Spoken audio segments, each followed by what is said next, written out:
You're watching Business Access TV. Business Access TV. Business Access. Business Access TV. Serious. Serious. Serious about business.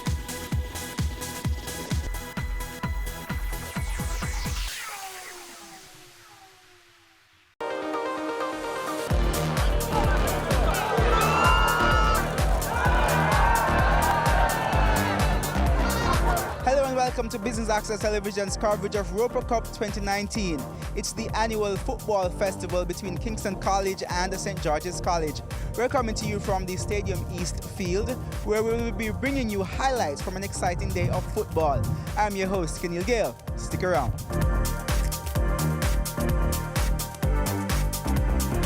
Joining me now to kick off our coverage is Dr. Patrick Dallas. He is the chair of the Roper Cup 2019 Organizing Committee. Dr. Dallas, thank you so much for joining us here on Business Access Television. How are you?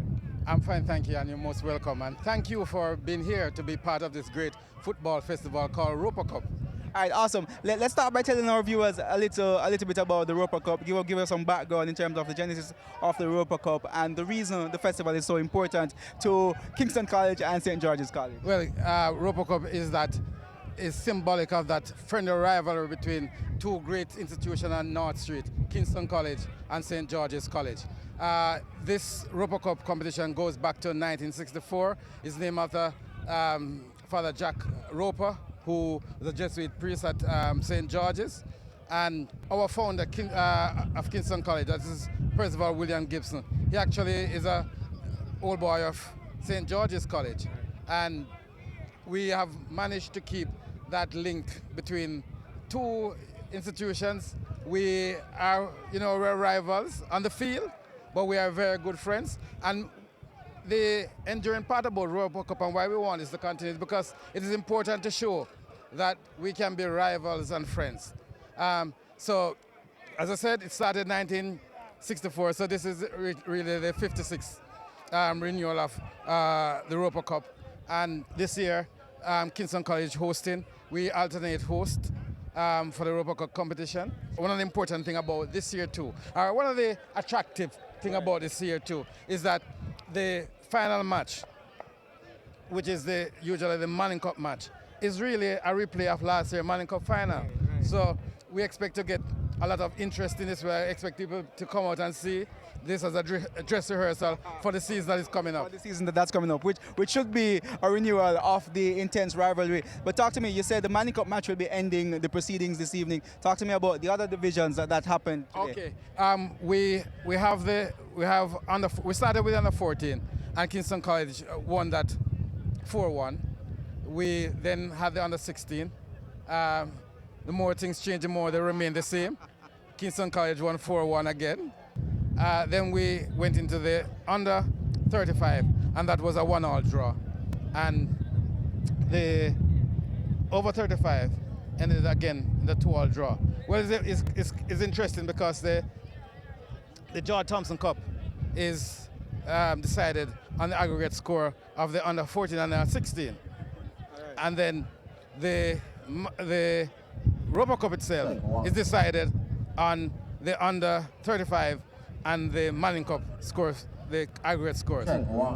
The Pancho Ranking Cup is the over 35. So that cup will be shared. This is very significant to Kingston College and St. George's College boys, whether present or old boys. Just tell me why do you think it is so significant to the past students, the present students? Yes, because this is two institutions that have great reputation in football in tradition and always strong teams. So we always see this as a last match before the real season begins, where we can use this match. Both teams see this as the opportunity where they have a final match before the competition starts against another strong team. So it's very important because both teams can use this to gauge where they are in the competition.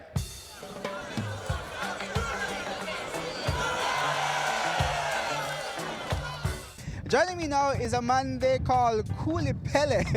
I'll allow him to tell you his right name. Well, popularly called, and affectionately so, I take no offense to it, Cooley Pele, but my given name is Derek Deniser, also called Shastri, from my Kingston College days. So it's Derek Shastri Deniser.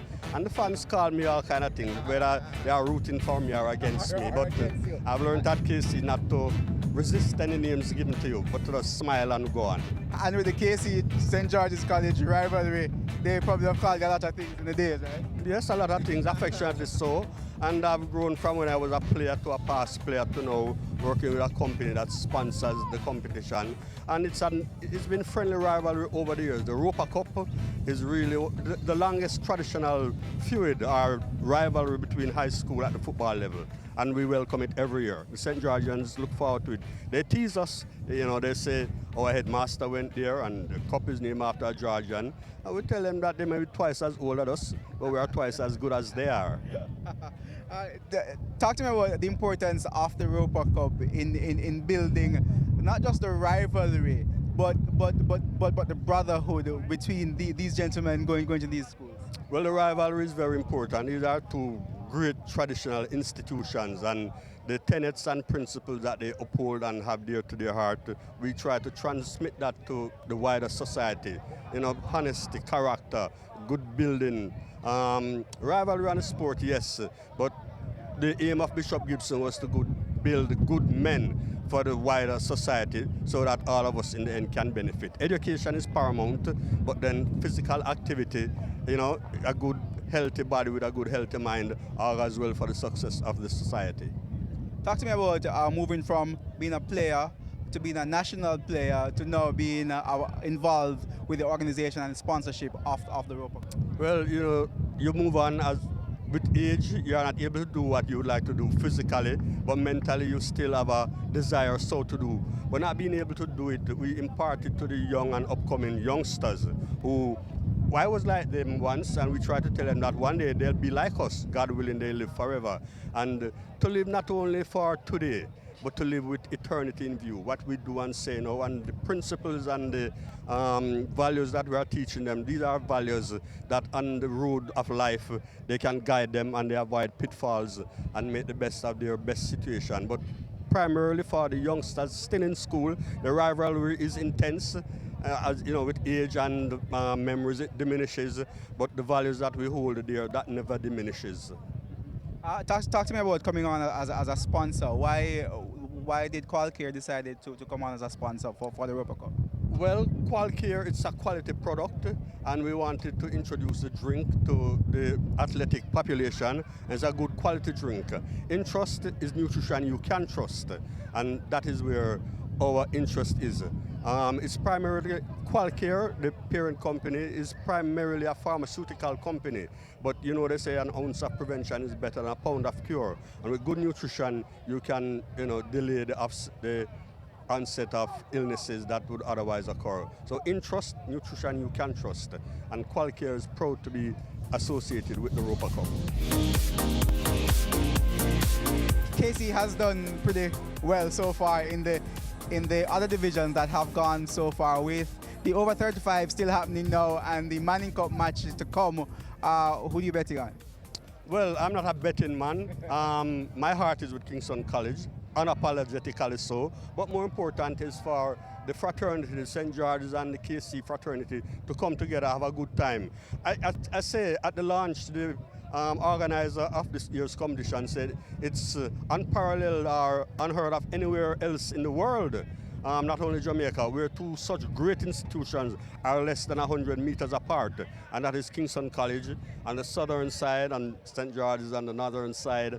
But we are two great institutions and we work well together, not only in sports, but also in Labour Day we do joint projects together, pedestrian crossings, and activities that are not necessarily in the limelight, but are just as important as building friendship and friendly rivalry. So it's more than just rivalry, it's brotherhood. Yes, of course, because in the end when we leave school, we have to live with each other, and both institutions, our primary aim is to build good gentlemen with sound manners and know how to cooperate with each other, and that should augur well for the wider society.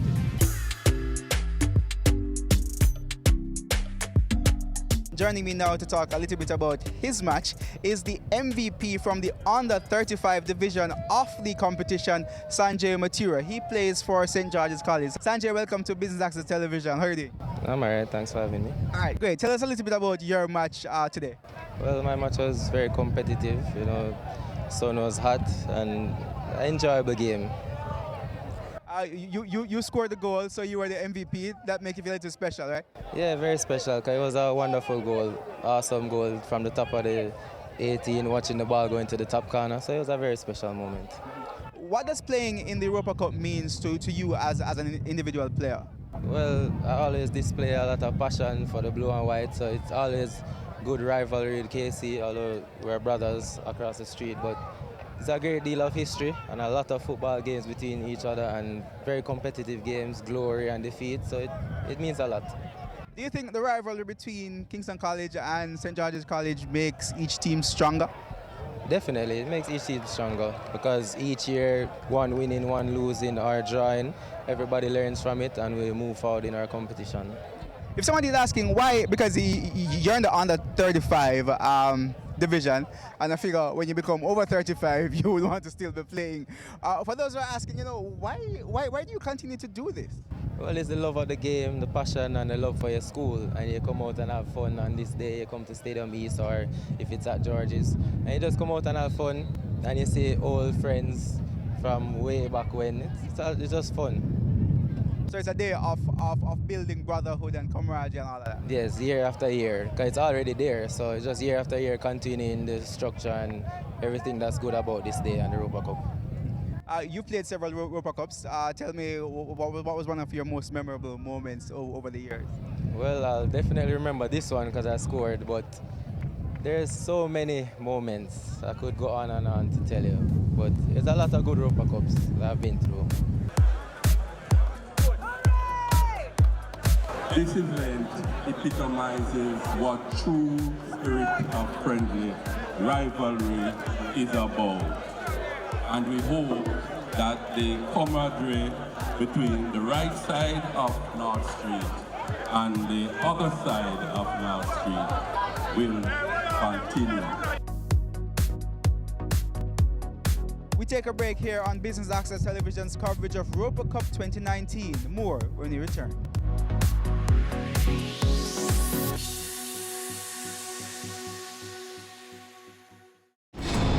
We are back with another exciting, innovative and inspiring season. It takes a lot of stick-to-itiveness, being consistent and persistent in whatever you're doing. That's the bottom line. Business exists to add value to people's lives. And if we're not doing that, might as well we knock down the store and just call it a day. It's a season 3 of Creating Wealth, Mondays at 8 p.m. on Business Access TV. They say it takes a village to raise a child, but the world will one day need the leadership of that child. The time you spend with your child matters. It stimulates their minds and shapes the way they act. Talk with your children. Help them to better understand the world around them and to value what is truly precious.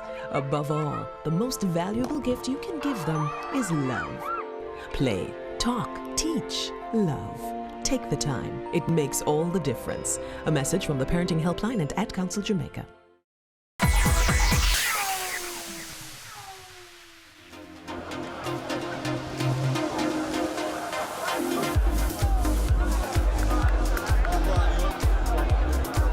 Welcome back to Business Access Television's coverage of Europa Cup 2019. We're in the final segment of our highlights package and the Manning Cup match is on the field. That's between Kingston College and St. George's College. Let's check out some highlights.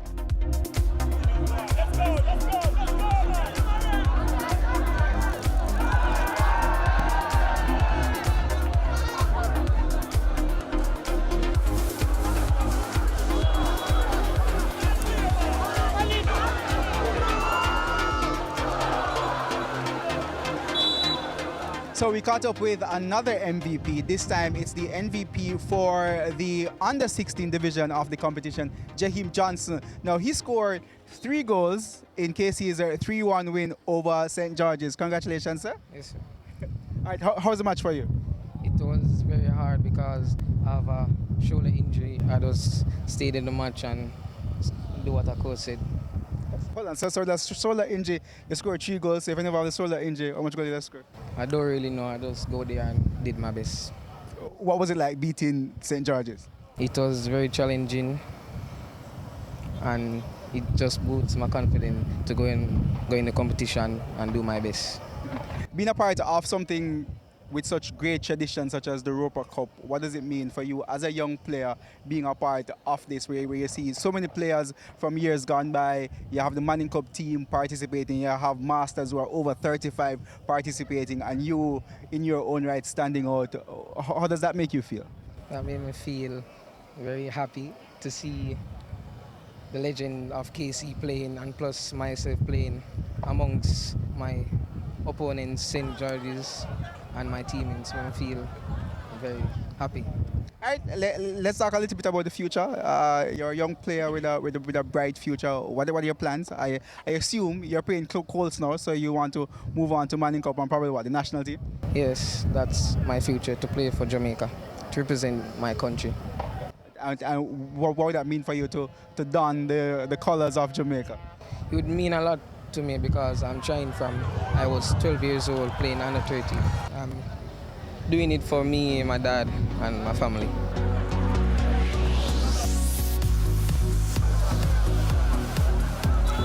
Matthew Wilson now joins us. He's the MVP for the under-14 division of today's Roper Cup 2019. Matthew, thanks so much for joining us here on Business Access. How are you?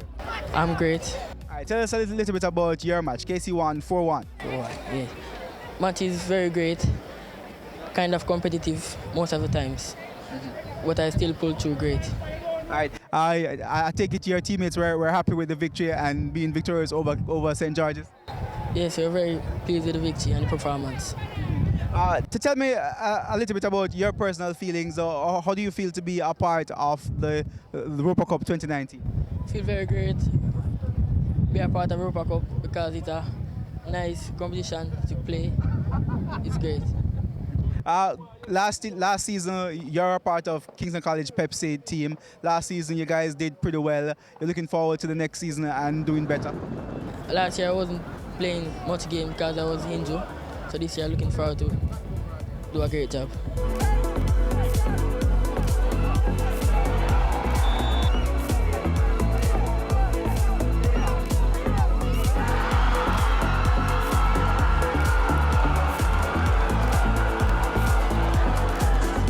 We're now here with Shantamoy Taylor. He is the MVP of the Manning Cup match and he's representing St. George's College. Shantamoy, thank you so much for joining us here on Business Access Television. How was the match for you?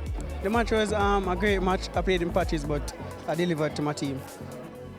Walk me through the entire game and going up against Kingston College. How are you feeling?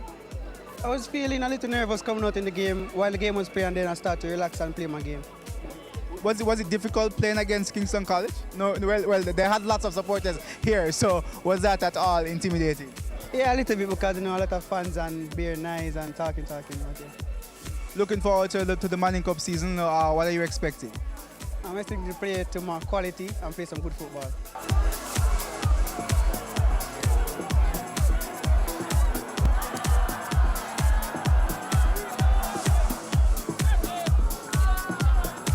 And that's how we wrap up our highlights package of Roper Cup 2019, the football festival between Kingston College and St. George's College from the Stadium East Field. I'm your host, Kenil Gale. We hope you enjoyed our coverage. Pleasant viewing.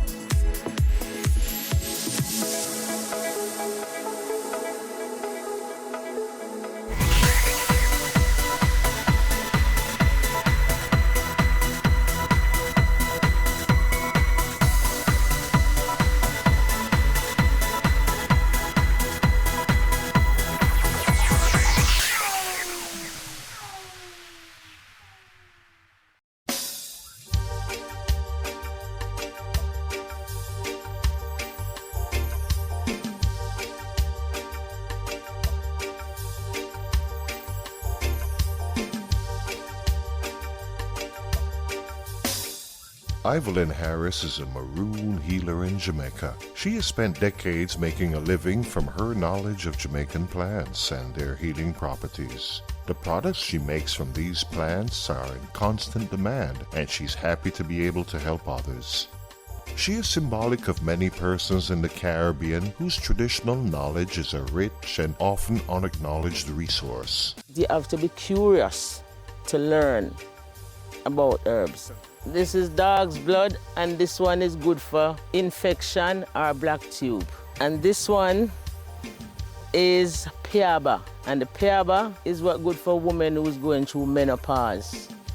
She, like many others in the region, can share stories of how her knowledge has contributed to research without being properly credited or compensated.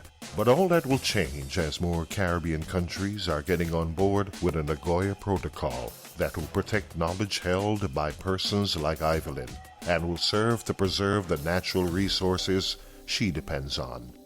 The Nagoya Protocol is an international agreement that focuses on the fair and equitable sharing of the benefits from the sustainable use of genetic resources. It is an agreement that researchers and prospective business developers that use the Caribbean's natural resources need to be aware of. The Caribbean region has an abundant variety of marine and terrestrial biodiversity, including a high number of endemic species of flora and fauna. This richness is combined with a mix of cultures and traditional knowledge. Also, it is clear that Caribbean countries recognize the importance of their unique genetic resources and associated traditional knowledge, and at the same time know that sharing the benefits of the utilization of these resources can be a way to protect the rich natural resources and bring prosperity to Caribbean people. The International Union for the Conservation of Nature, IUCN, in partnership with the United Nations Environmental Program, UNEP, and the Global Environment Facility, GEF, is working with regional governments, research institutions, and other partners in the Caribbean to support countries to promote the sustainable use of the region's resources. The needs are envisioned at 3 levels. One is at local levels, working with local communities and indigenous groups. The second level is the national level, working mainly with government and key line agencies that are going to be somehow responsible to implement the protocol, that have competencies according to the national law and the international legislation. And the third level is the regional level, working with CARICOM, for example, with OECS, other regional bodies like tourism organizations or other pertinent bodies that has responsibilities as well in the provision of the Nagoya Protocol. Regulations will also be established for prior informed consent to access resources and the negotiation of mutually agreed terms to maximize the benefits of the protocol. The Nagoya Protocol specifically deals with the issue of access to genetic resources and the sharing of the benefits that are gained from those resources. Now, if you think about the issue of sustainable development, if you think about the issue of natural resource management, it is necessary for these countries, who in most cases are small island developing states or developing countries, they need resources to be able to protect these natural resources that we have, these genetic resources. And so any avenue that is going to assist with making sure that some of these benefits come back in order to sustainably use these resources is something that the IUCN is always interested in providing.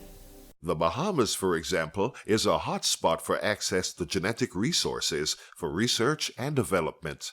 But only in one case of successful commercialization has benefit sharing with a country on the basis of an ABS contract took place. There is a soft coral, which is a wavy coral. It's harvested annually in the Bahamas.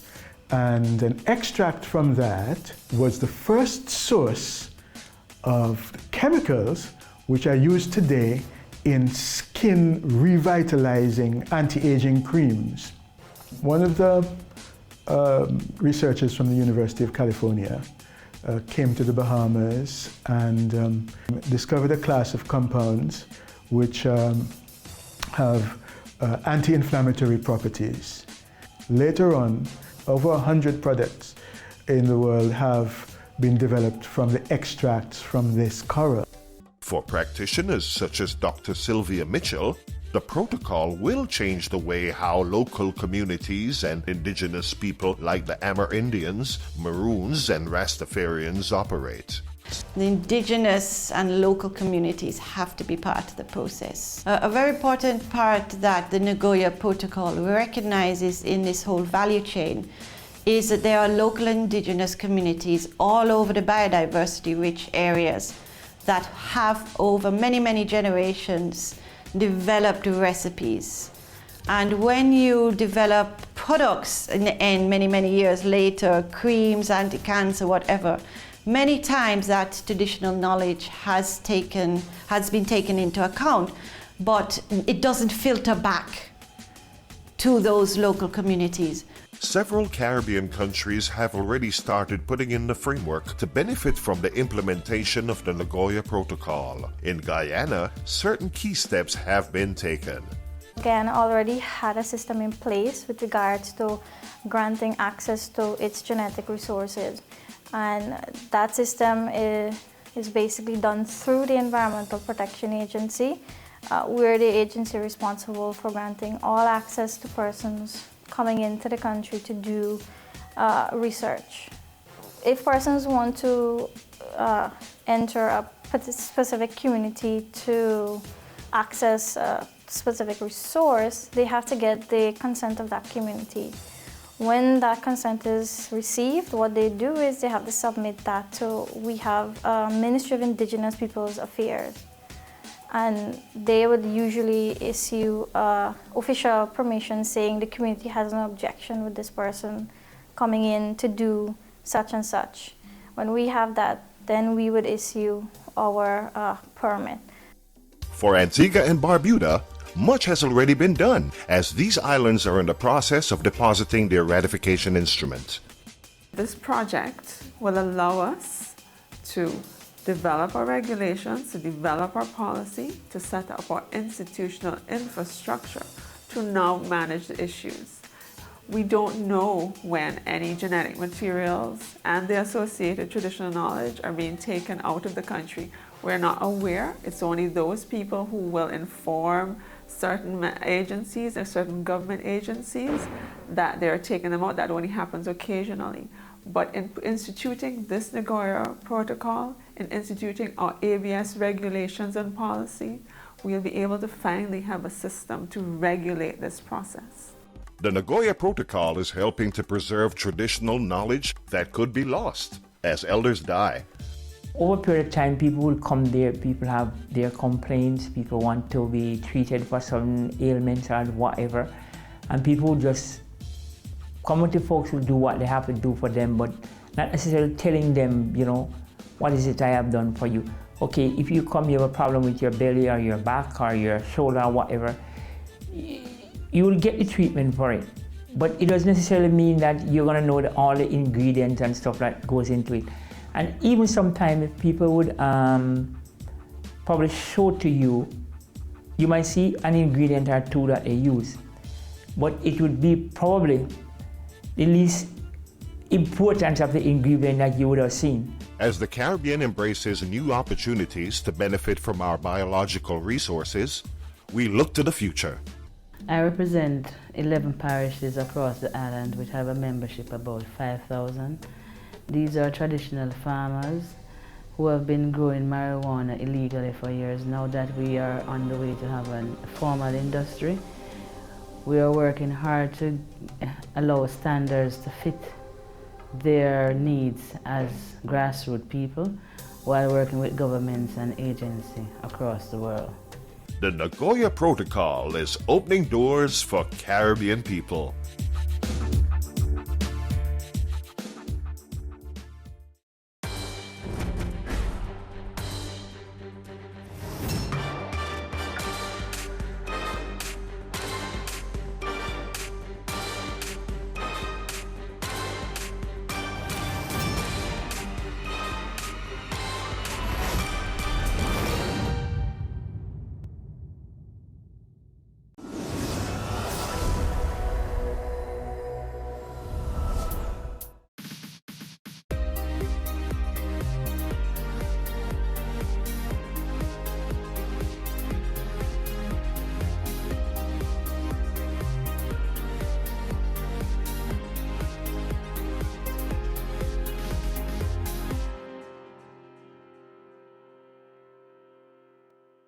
It's the day we join the rest of the world in highlighting the preservation of the delicate layer of gas shielding the Earth from the sun's harmful rays. Let's use World Ozone Day to not only reflect on the work that's been done for the past 32 years to reduce the use of ozone-depleting chemicals, but also recommit to working together to stem the effects of climate change. We all have a part to play in ensuring that Jamaica continues to have a clean, healthy, natural environment. Let's do it.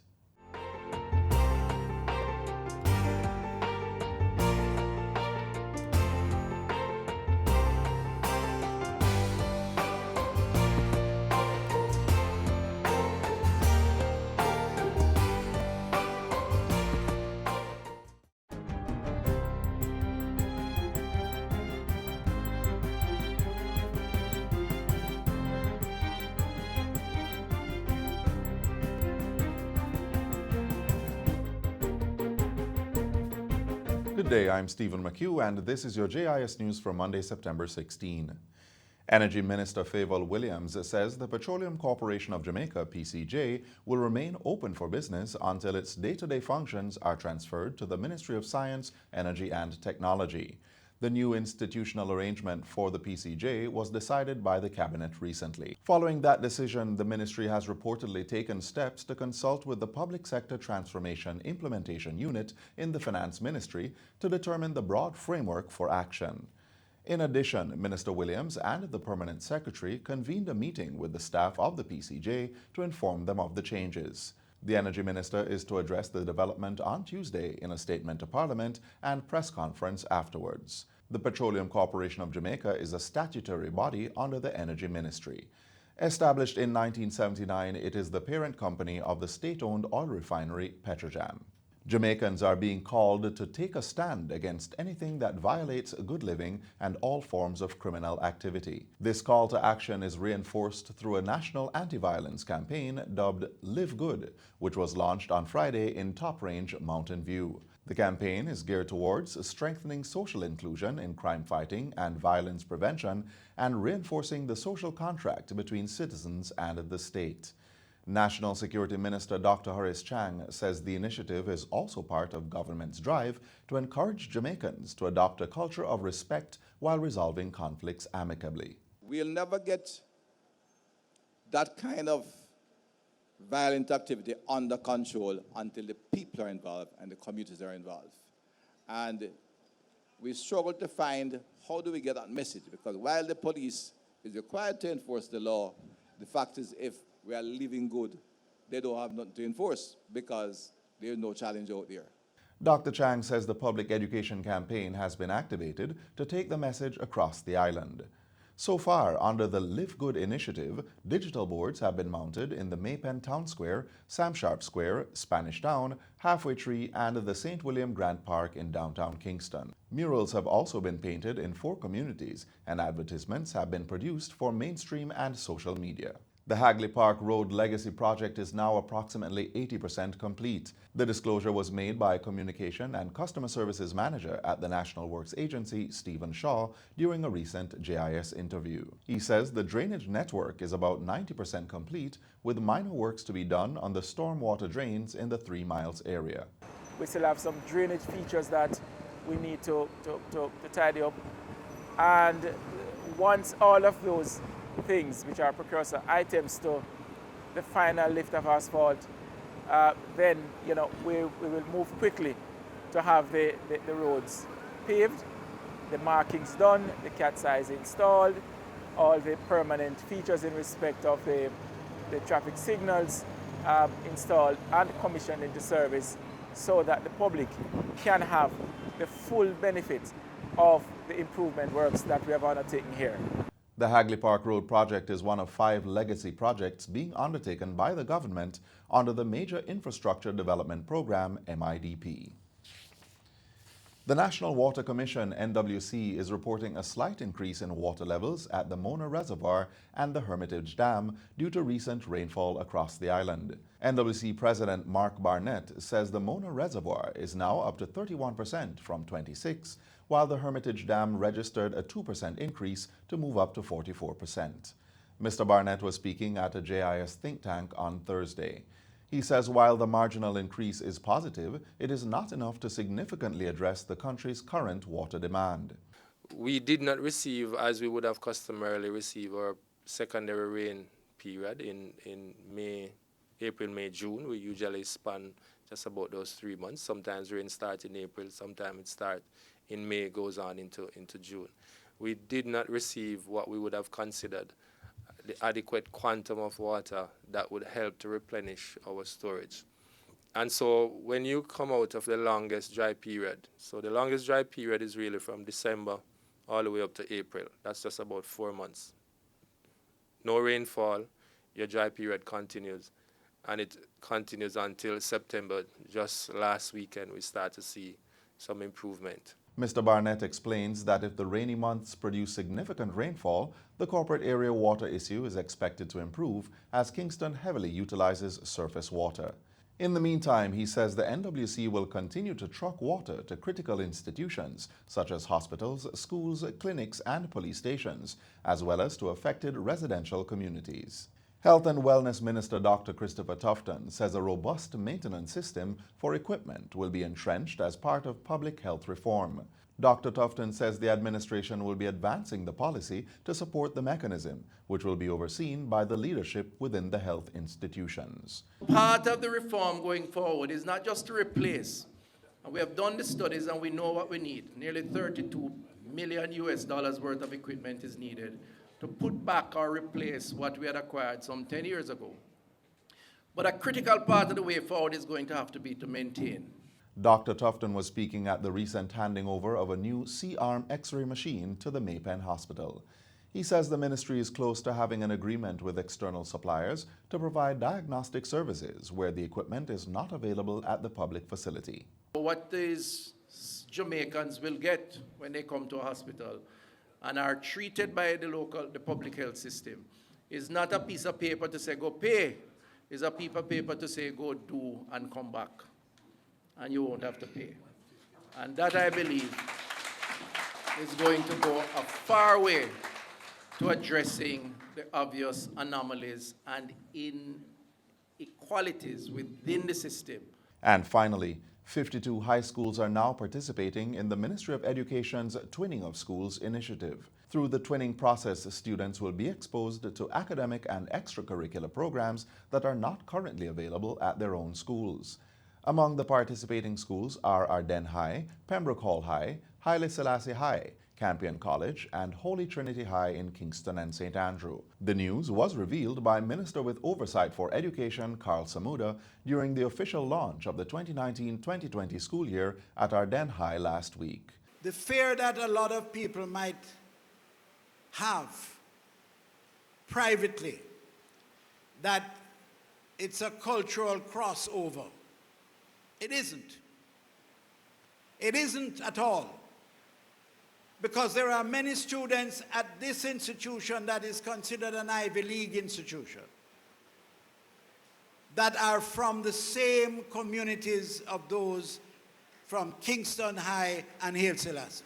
He says the initiative will positively change the perceptions held about some schools. What our mission is to make sure that those schools are improved to a level where when a student or a parent sees that their child has been assigned to that school, there is no apprehension. He says the program also aims to give teachers and student leaders an opportunity to share ideas and best practices with their colleagues in other institutions. And that's it for JIS News Today. I'm Stephen McHugh. Thanks for watching.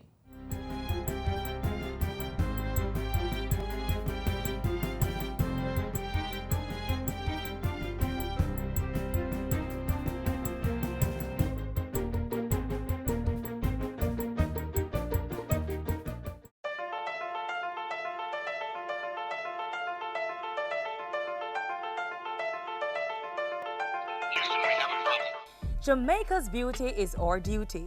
Prevent bushfires during the windy, dry season. Remove firewood, dried grass, or bush away from your house. Never use fires to clear land. Never light a fire in an open area when it's windy. Ensure cigarette butts, matches, or other lighting materials are out before disposal. And use an ashtray. Don't throw cigarette butts out of your window. High winds and dry conditions can be a fiery combination.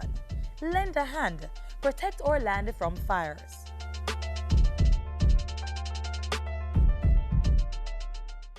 Trees are the Earth's lungs. They absorb carbon dioxide and produce oxygen. Join me as I look at one special tree that blooms an alluring red, yellow, or orange flower. During a stroll down any Jamaican road in the summer, prepare to be stunned by the natural beauty of one of the planet's most beautiful trees. Its flaming red, orange, or yellow flower sets it apart from the other flora around. When the wind caresses its umbrella-shaped crown, its pods make an enthralling sound. Oh yes, you've encountered the prismatic poinciana.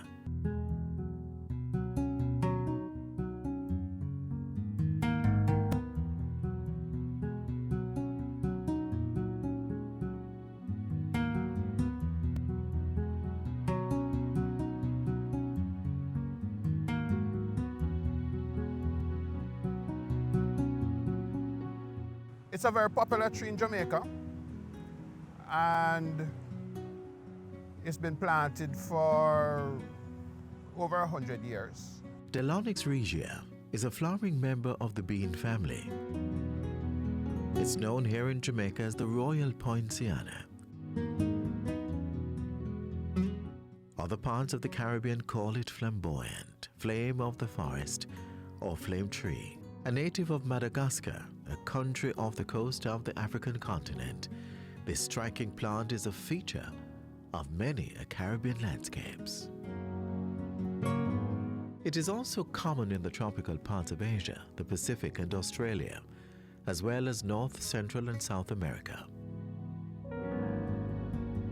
The Royal Poinciana is the official tree of Key West, Florida. It has also been the long-standing national flower of St. Kitts and Nevis.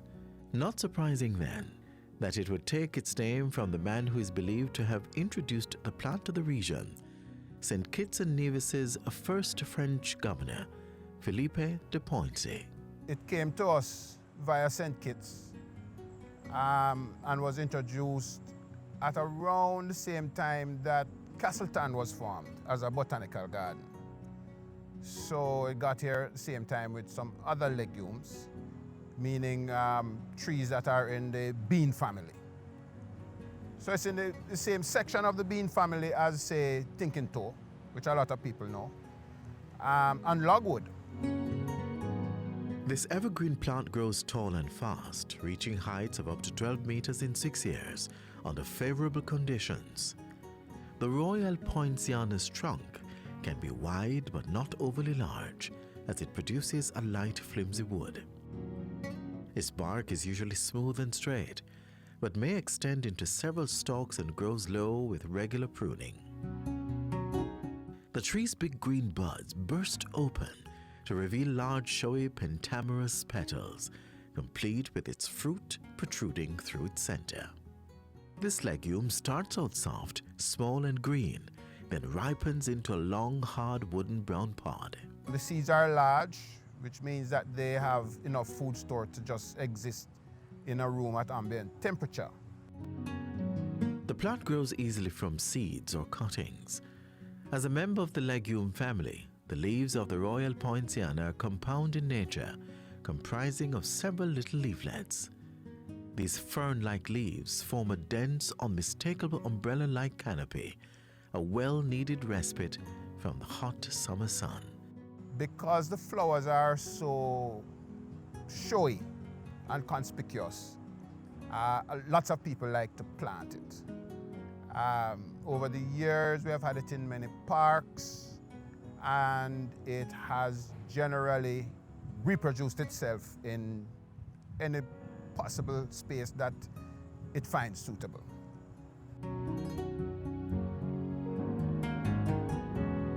Though revered for its ornamental quality, the pods of the Royal Poinciana are also ideal for art and craft.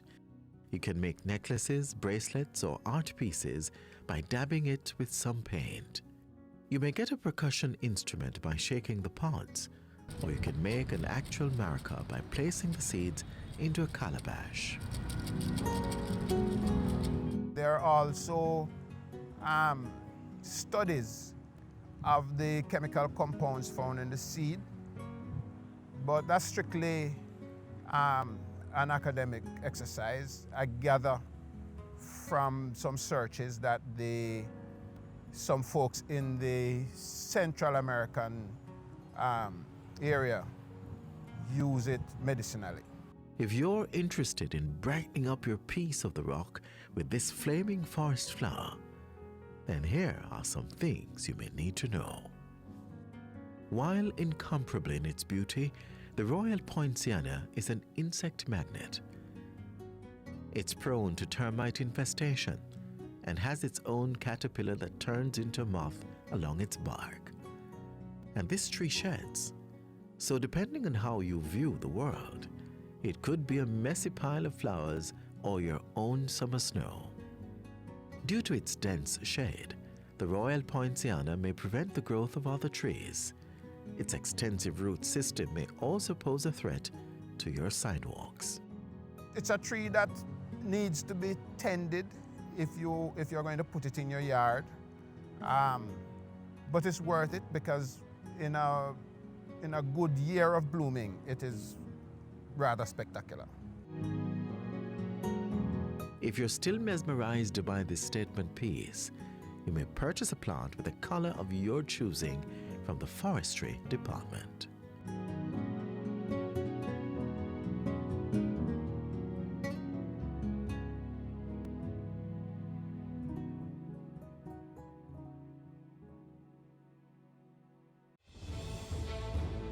Water is precious.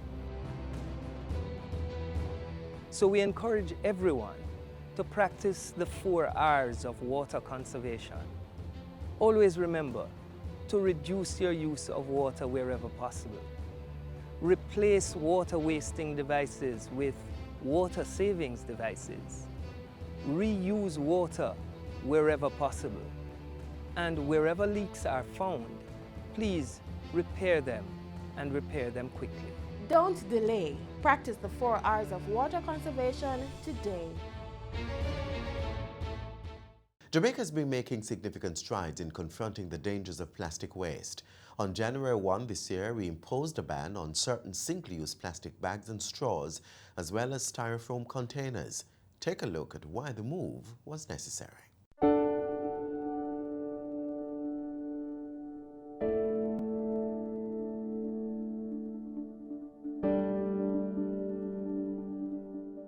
The earth is under attack, and unless we arrest this problem, we will be in serious trouble.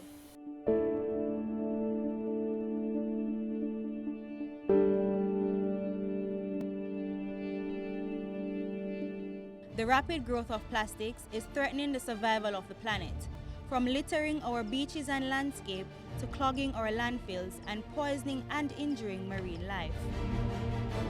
When the plastic makes its way out to sea, what tends to happen is it breaks up into little smaller pieces, but it doesn't disappear. It's still there in the marine environment. It's still there in the sea. The fish eat it, the marine animals eat it, and then it becomes a part of them. Plastic has become a part of our marine life. And then, of course, we as humans eat those fish, and then we have essentially ingested plastic. And there's all types of toxins and chemicals that are associated with plastic that you don't want in your body. Plastic causes serious problems in our environment. Every piece of plastic that was ever produced on this earth still exists in some way, shape, or form. So we really need to do our part in reducing the amount of plastic that we produce. You don't need a plastic bag or a plastic container every single time you go to the supermarket. In terms of reusing, a lot of the time we get takeout or even things like margarine and those types of products. They come in plastic packaging that can be reused. So you can reuse those containers for other purposes after you're finished with them, rather than throwing them away.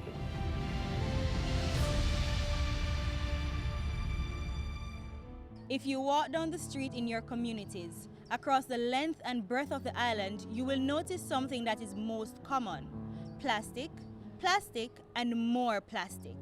It is the most littered item in our country and the world, burying the planet and our livelihoods under waste. The problem is mostly due to the unbiodegradable nature of plastic. Simply put, it does not rot, which means we are creating everlasting rubbish in huge and unsustainable amounts. But the good news is, you, all of us, can fix this growing problem. Here's how. The Jamaica Environment Trust, we have a recycling depot at our office at 123 Constant Spring Road, unit number 5. We're in the vicinity of Steelcraft Furniture Land, right off of Constant Spring Road. You can bring your plastics here. We take 2 types of plastic, type 1 and type 2. And the easiest way to identify what type of plastic you have is to look at the bottom of the bottle. So the clear plastic bottles, your soda bottles, your water bottles, these are your type 1 plastic.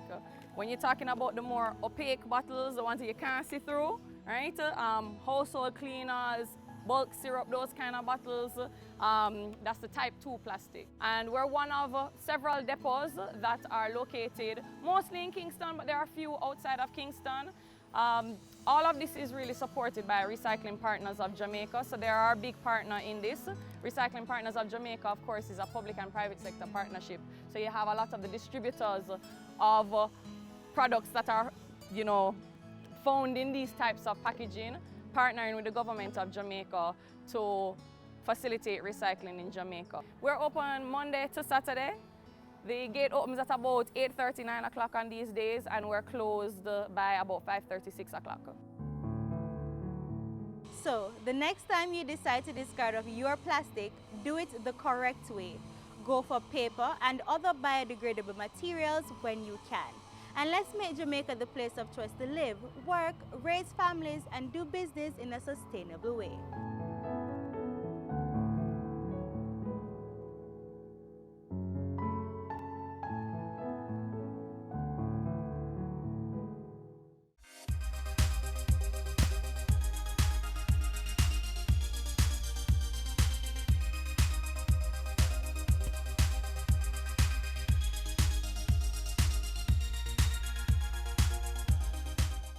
Though we're in the 3rd week of September, it's still not too late to start school.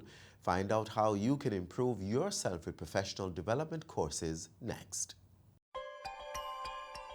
Established in 1994 as the premier government training institution and later as an executive agency of the government, the Management Institute for National Development, MIND, stands tall as a crucial driver to the transformation and modernization of the public sector in Jamaica and the wider Caribbean. MIND is really the outgrowth of a combination of public sector entities. And the individuals who were very crucial in the formation of MIND and bringing the various entities together were Dr. Garnet Brown and Dr. Carlton Davis. MIND continues to add to national development by providing the Jamaican public sector with quality leadership development options, management training, supporting services, and outreach that sustain a culture of enterprise, efficiency, and responsiveness to the publics they serve. Training and development is really the heart of public sector transformation, and so we saw the need to bring a more coordinated and structured approach to how it is that we facilitated learning and development across our public service and how we would want to see that supporting public sector transformation now and in the years ahead. And so, working with key stakeholders across the public service, we created the Public Sector Learning Framework.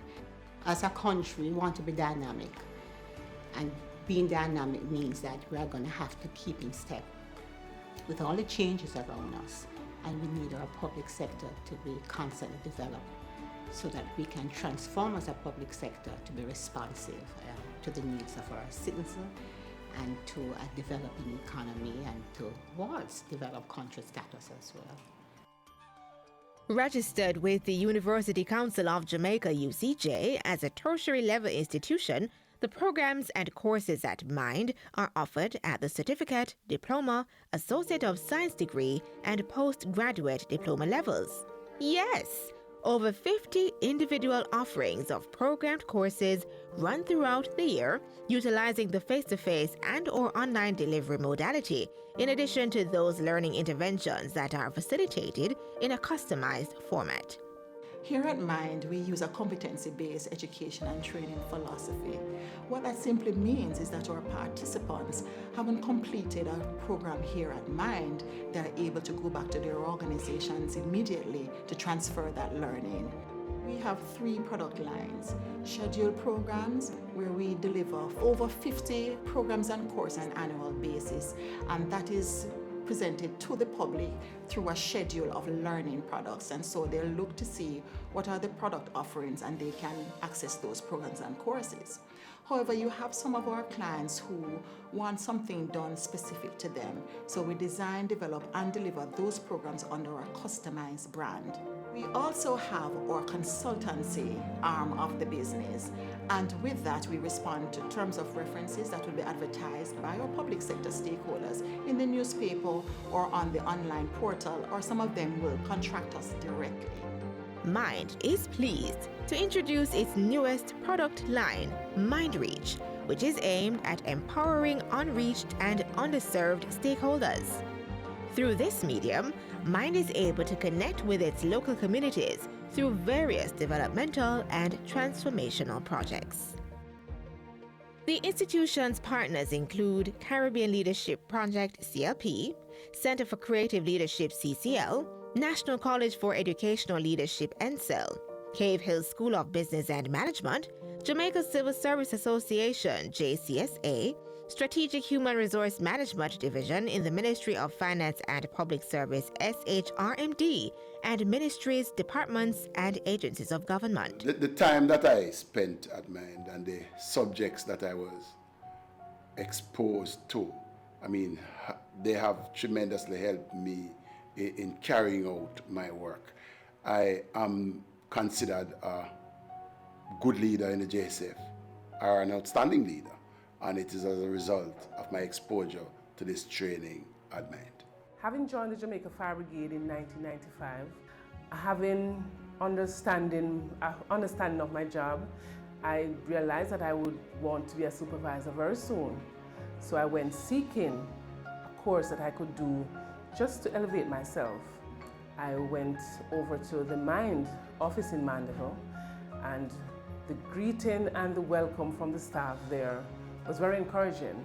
They gave me an entire manual to go through to see what I needed to do. My decision to attend MIND was the best decision I could have made as a young public sector worker. I encourage every public sector worker to seek out MIND, look at their programs, select something. There is something there for you.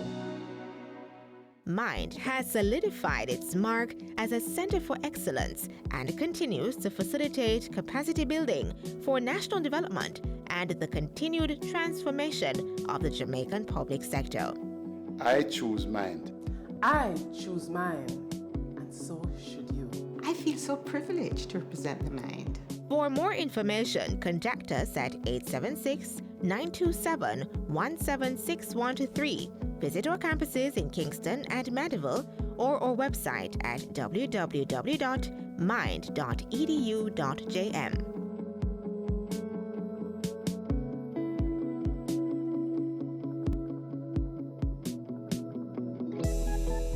And that's where we leave you on today's Jamaica Magazine. Do join us again tomorrow around about the same time on the station. We maintain an active online presence, so connect with us on jis.gov.jm, Facebook, Instagram, Twitter, and our YouTube channel. You can also download our mobile app that's Android and iOS compatible. Until next time, I'm Adrian Atkinson. Do take care.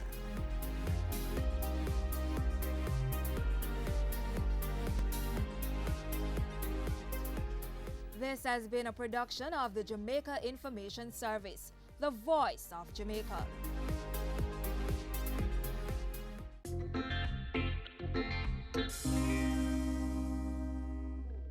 On this week's episode of Chill Spot, we'll be in the company of Kesia Johnson-Vaughan. She's the Marketing Manager of Programs at Scotiabank Jamaica. She'll be sharing with us one of her favorite hideaway spots. It's Jake's Hotel, Villa and Spa right here in Treasure Beach, St. Elizabeth. So don't go anywhere, you won't want to miss it.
Hi guys, good afternoon. Hello. Hi, Kesia.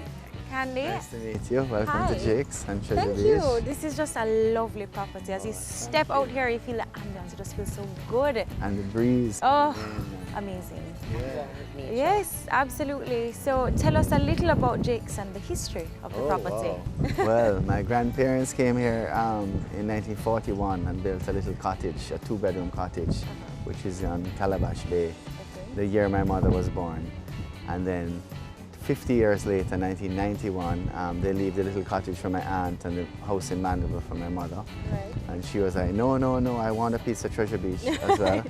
So she sold the house in Mandeville and bought this original house behind us, which is over 100 years old. Wow. And that's how Jake started in 1993 as a restaurant, because there was nowhere to eat. Right. And back then it was really just German backpackers who were coming to Treasure Beach.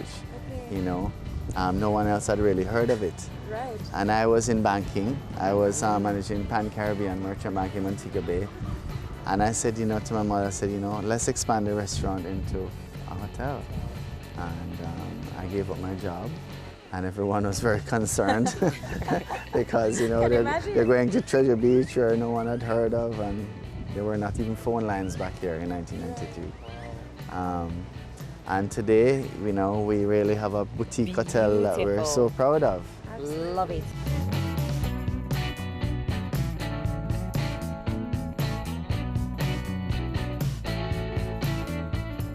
And how many rooms does the hotel currently have? We have 50 rooms, made up of 30 rooms on the main property, and then we have 6 cottages and 6 villas within walking distance.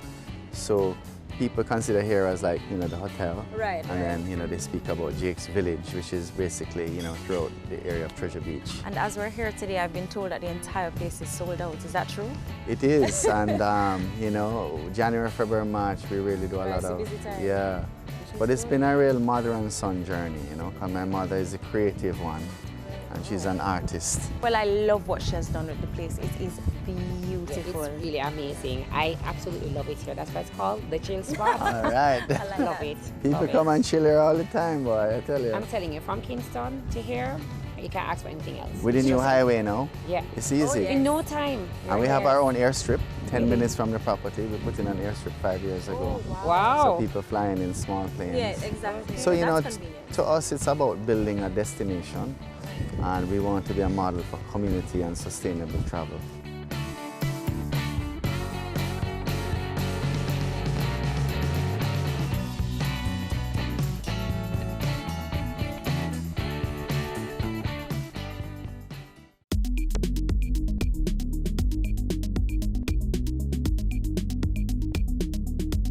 I love that you guys are giving back, which is just so important in business these days. It is. We have our own non-profit organization called Breads. You know, it's like brother or brethren. And I grew up in Treasure Beach hearing fishermen hail each other as Breads. Right. So we decided to form a non-profit organization. Over the last 5 years, we've raised over $1 million to develop the Treasure Beach Sports Park and Academy. And 60% of that has come from corporate Jamaica, including banks like Scotia Bank. And then also the public sector, so the Sports Development Foundation, the Tourism Enhancement Fund. We work very closely with UNICEF, and we have a program that promotes game-based learning in 60 schools with 12,000 kids a week. Wow. 27. Learning. Yeah. Is that like, what kind of games? It's activities. What you find is that the primary schools don't have a physical education program. So we train coaches, but taught them games and activities that stimulate learning. So it fills the PE curriculum. Right. So we wanted to work in that space. So we trained these coaches. The Ministry of Education have endorsed it, and then UNICEF funded it. So it's affecting 12,000 kids a week. So that's something we're very, very proud of. They're learning at the same time. Learning at the same time. It's lovely.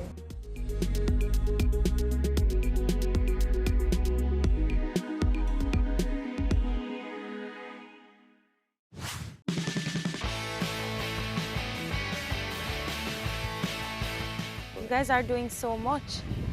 Are we going to be doing a lot today? Yes, Candy, we're going to be doing a lot today. We're going to enjoy the property. So, we have to have some lovely, lovely food at the restaurant, which we're going to taste later. And we're going to go by the beach. We're going to enjoy the nice scene. We're definitely going to go to my little swing around there, just relaxing your mind. We will definitely, of course, come back and we're going to go by the spa. Nice massage. The spa. After coming from Kingston, you need that. Yeah, you need that unwind. So definitely going to go to the spa. And let's see what else we can take in, because the day is going to be really tight packed, but let's see what we can put in. Well, Kezia, let's start by doing a little tour. I want to see the rooms and what this property is like. Yes. And Jason, thank you so much for talking to us. And welcome again. Thank you. Go and explore. I will. Thank you, Jason. All right. Let's go. Candy, Bye. Let's go.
What would you say drives you to succeed as a young person in business? My mantra is strive for excellence, and I don't settle for in between. It's just go and do it.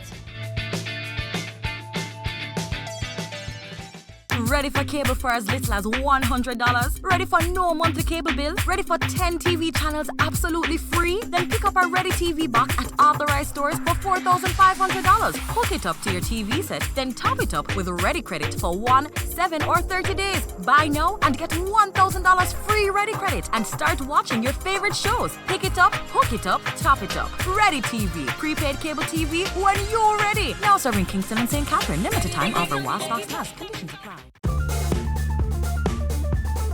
I'm Usain Bolt, the fastest man in the world, and you're watching Business Access.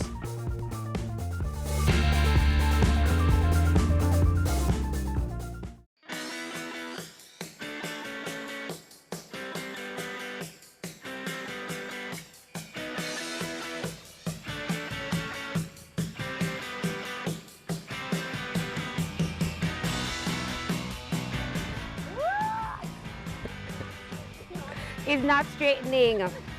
That's too funny. That's just too funny.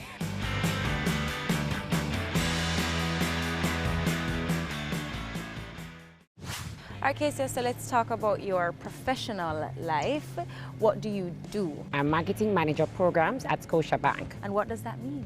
Okay, so Scotiabank, as you know, we deal with several different business lines. Right. And so business lines consist of, where other companies will say brands, we call them business lines. So currently I manage corporate and commercial banking, small business, as well as Credit Scotia, credit cards, and non-branch merchant services. And you do the marketing for all of those? All of these business lines. What that means is coming up with the strategy, managing the execution, looking for opportunities to help the different sectors, business lines to grow, and also how to increase customer relationship, client intimacy, just looking about how to get the brands out there. And were you always in banking, or? No, so I left Caramac at that time, went straight to Jamaica National, and where I was doing PR for them. Wait, you said Caramac? Caramac. So that's what you studied? I studied media and communications. I know, right? But don't ask me, I actually wanted to be a journalist. Right. You know, my friends keep asking, Casey, how did you make the transition? I actually was in alcohol. Alcohol? Right, so I worked with Diageo for about 3 years, and then subsequently I left Diageo and went to Lascelles. So I worked with Lascelles for about 2.5 years, where I managed even Magnum tonic wine. Okay. So I was a brand manager for Magnum at one point in time. Managed Campari, vodka. But while I was at Red Stripe, I did sales and business development. And then there's an opportunity that came up at the time, and I left and went to Lascelles, okay. Which was then a part of the Renefe Group, and that was a category manager post. So pretty much I managed several brands again, and as well as some brand managers.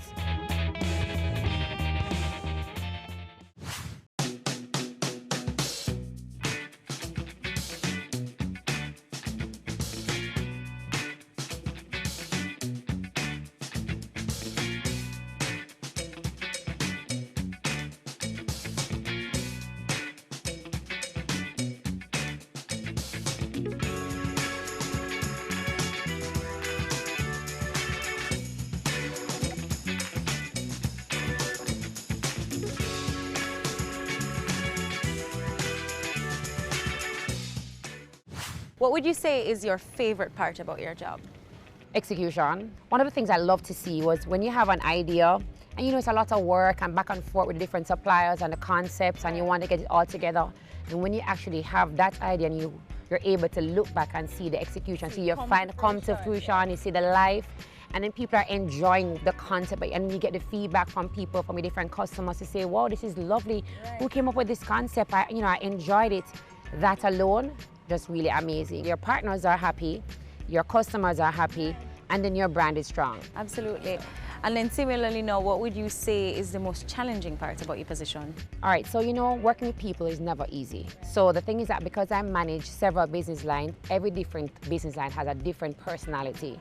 And then, working with different persons, some persons are very conservative. The other persons, you have to convince them to understand why you're doing this from a marketing perspective, because you always know, persons always think marketers just spend money, but they don't see that we really adding value and helping. Right. Because if you don't market your product, translating into a sale, people don't see that. You go. Right. So you have to try to convince your partner sometimes to see that, listen, you're coming up with something to help your brand to be out there. The more your brand is out there, then people are going to want more. So that's probably one of the most challenging part of the job.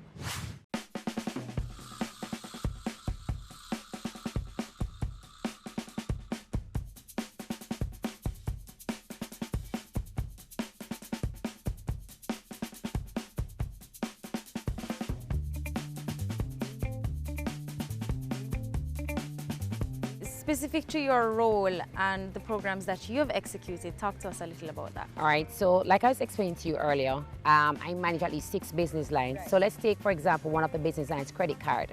So Scotiabank has several credit cards, as you see out there. So that's actually my portfolio. So when you see all the different ads, the concept, etc., surrounding credit cards, that's actually, along with the other team members, we work together, but I manage it for the Jamaica execution. So Salute was one of our recent execution. And so with that, what we looked at was how do we get persons to first get a credit card, acquire a credit card. So we also had a special for like welcome bonus, as well as if you were using a credit card, what value you would get. So we have our cashback MasterCard goal. We push about persons using the card and get back 3% cashback. Or if you wanted to get an Air Platinum card, you get a welcome bonus of up to 15,000 Scotia points. Right. that is the car that you should get. Right. So pretty much, you know, that one of the portfolios that one of the major projects I've worked on, I've also just done like other exhibitions like Shaggy Show, Business Leaders Awards. And those would be all the events that you guys sponsor? Right, we sponsor. So sometimes what happens is that outside of my brands, I manage projects as well, which means I oversee to ensure that execution is done properly, work with the different partners, come up with decorative concepts, you know, etc. So like corporate and commercial banking business line is kind of different because it's more customer relationship branding versus going out there and marketing a product.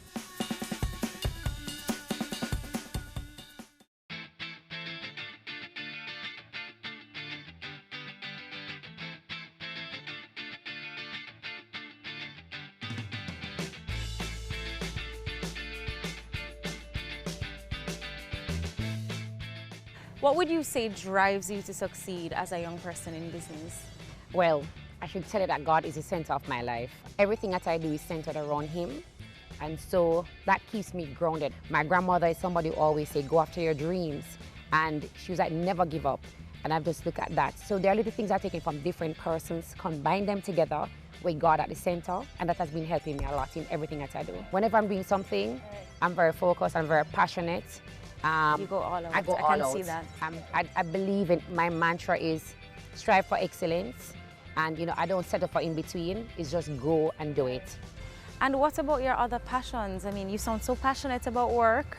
Is there anything else that you're passionate about? I love running. Oh yeah? Yes. You're a runner? Yes, I'm a runner. And I should be able to, I can't see the legs, but I should be able to tell by the physique. I love running. I am now president of Jamdama Running Club, which is 20 years old. So before I go to work, I do a 3 or 5 mile run. Just to every morning, KCL? Almost every morning. If it's not minimum 3 mornings. And then on a weekend, I do 10 miles or 8 miles every weekend on a Saturday morning. Wow, things Yes. I will never do. I love running and I also love giving back. So with my church, currently I work with Maxfield Park Children's Home. I've been doing that for 1 year and 4 months. And I go back every Sunday. We teach either Sunday school or I go back in the evenings and we have like watch movie evenings with them.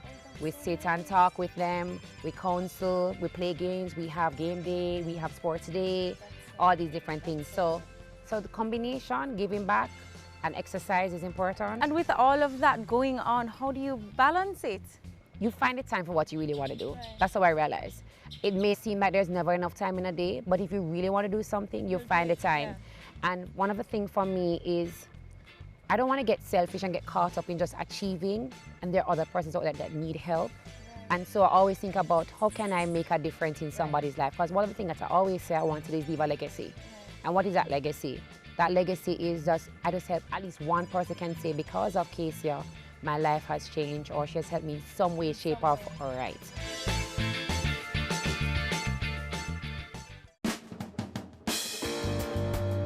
You've already accomplished so much at Scotiabank and otherwise. Where do you see yourself in the future? Ultimately, I'm going to have my own company.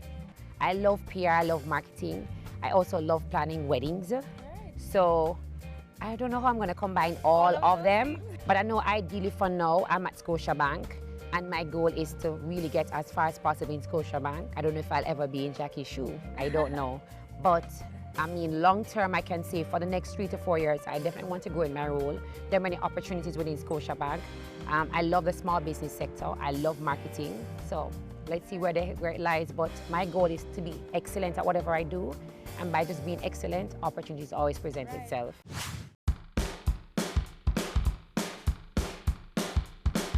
All right, Kesia, so what is next on our list, our very long list of activities to do here? Exercise. So we're going to go for a ride, and then we're going to go to lunch after the ride. All right, bicycle? Yes, bicycle. So you're going to get fit, Candy, right? Are you ready? I'm never ready for things like this, but let's go. But how are you ready for carnival? I can't understand that.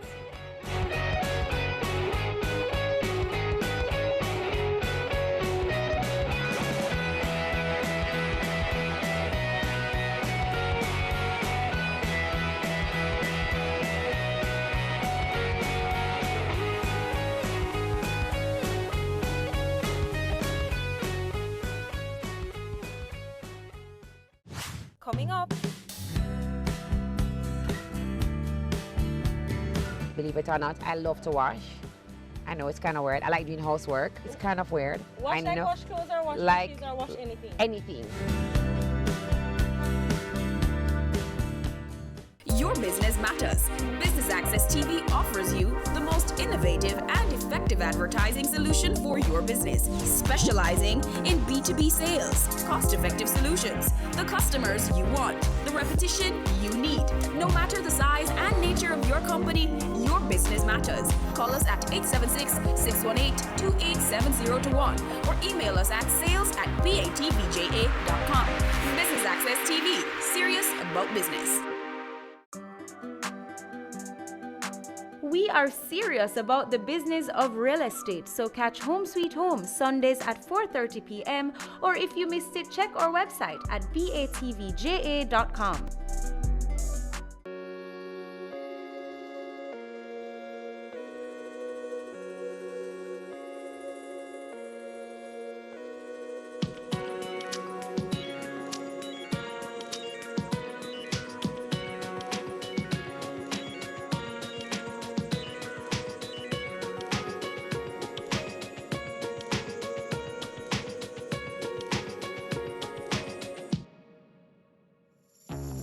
All right, Kezia, so let's get into or delve into a little bit more personal stuff now. I'd like to know how you were raised, what your childhood was like. Talk to us about that.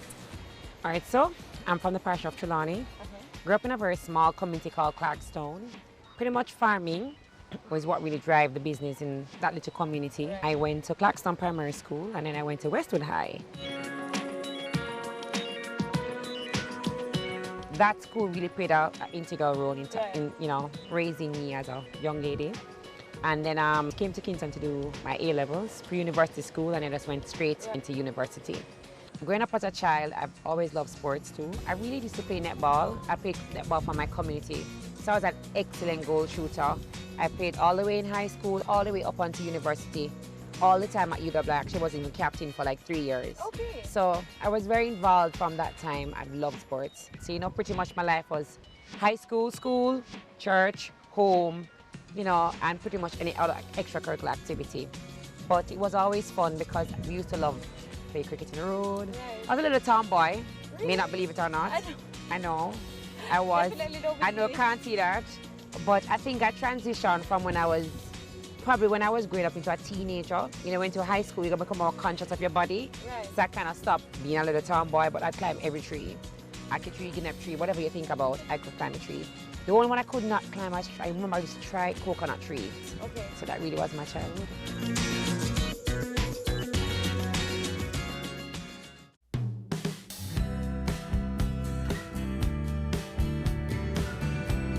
You're married? I'm married. No children. No children. As yet, but I'm married. Tell us a little about your husband. And Vaughn is my husband. Really beautiful soul, a wonderful person.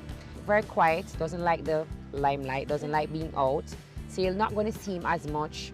Just more private things, being home together, coming to these little hideaway spots, that kind of thing.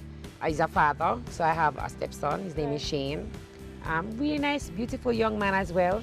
So how do you balance it all? I know we touched on this earlier, but this is a role as a wife, and then you have your professional role as well. Like, how do you balance everything? I really do try. So for a long time, I've had believe in this mantra of living a balanced life. So for me, my friends ask, how you do it? You try to take care. So you get up, you take off your house. Believe it or not, I love to wash.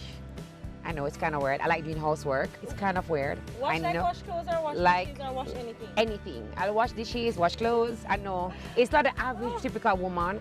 I know people look at me, right? People look at me and like, Casey, are you? No. But I like to clean. And when I'm finished, I like how the house smells, how it looks, all of that. And I do find time. So when I'm ready, I'm like, okay, today is my day. It's our day. We're going to close off. We're just not going to do anything. We're going to stay home or we're going to movies. So I try to find that time to balance sometimes because you do need it. It's important to really make sure that you find time for your significant other. Right. Don't get caught up in all of corporate. And sometimes you bring him along, depending on the event, you bring him along with you just to kind of you see what you're doing and you get involved as well in probably what he's doing as well, support him at work.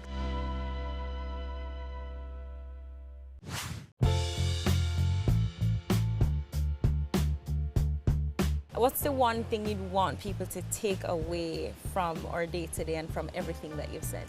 What I want to say to anybody who is watching this show is to thine own self, be true. Yeah. Always ensure that you be authentic, be real, You know, let God lead your life. Have fun. Life is short. Enjoy it. Keep positive people around you, right?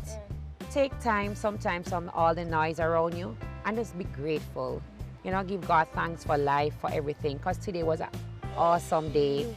I think I've said so many things in one, but at the end of the day, to thine own self, be true. Right. Yeah. So I think the only things we have left to do is the spa and then some food. Yes. I'm ready for that food, so let's head to the spa.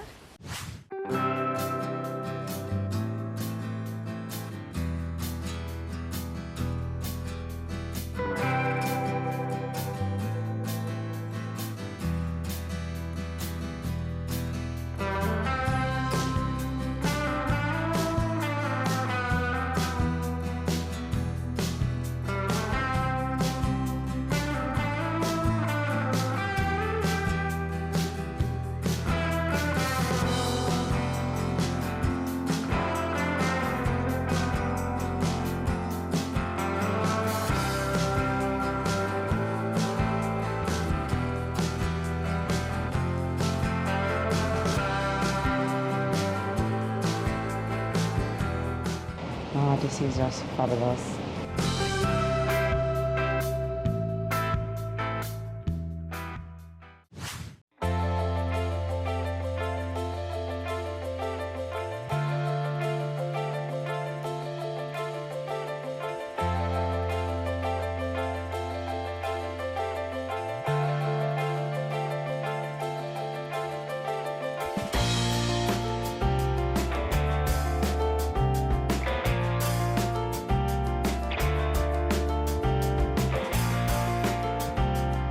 Well, Kezia, thank you very much for sharing your chill spot with us. I had an amazing day. This property is fabulous. Bike riding was, I'm not going to say it was amazing because it's not too like the exercise. I don't quite get it though. You love carnival but you don't like bike riding. It's okay. Of course, the beach, the drinks, this property is just exquisite. So thank you very much. Yes, thank you for having me, and it was an amazing day for me as well. I loved it. Thank you.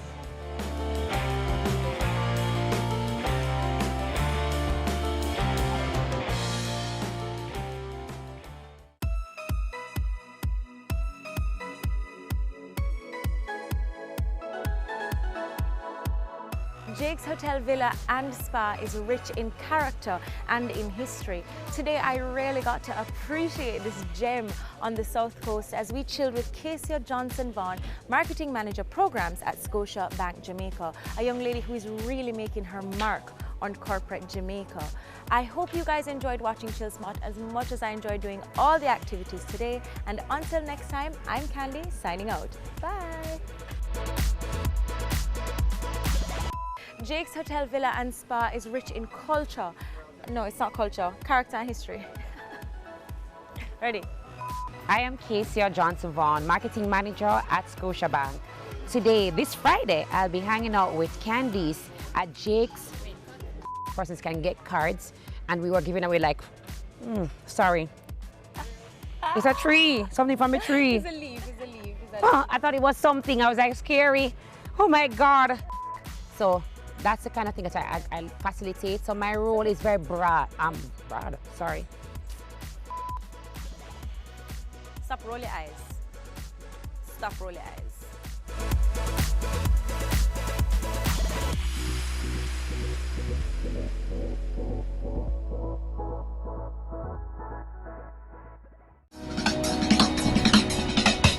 Cameo brings the creative industries to life. Delighting creatives in different fields each week. Art. My life turns art. I breathe, I eat art. Fashion. Food. Without a customer, we're nothing but four walls. Music. Film. Cameo, only on Business Access TV.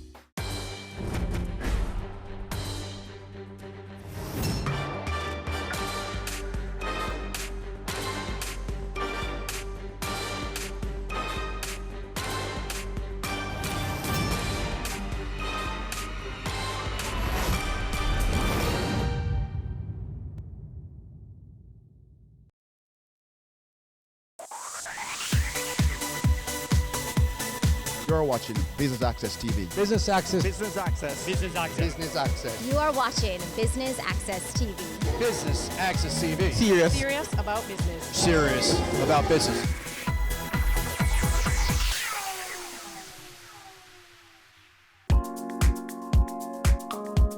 Kaleidoscope Paint celebrated its official relaunch in Jamaica at the Crew Bar in Kingston, and Business Access TV was there to bring you all the highlights. Stay tuned.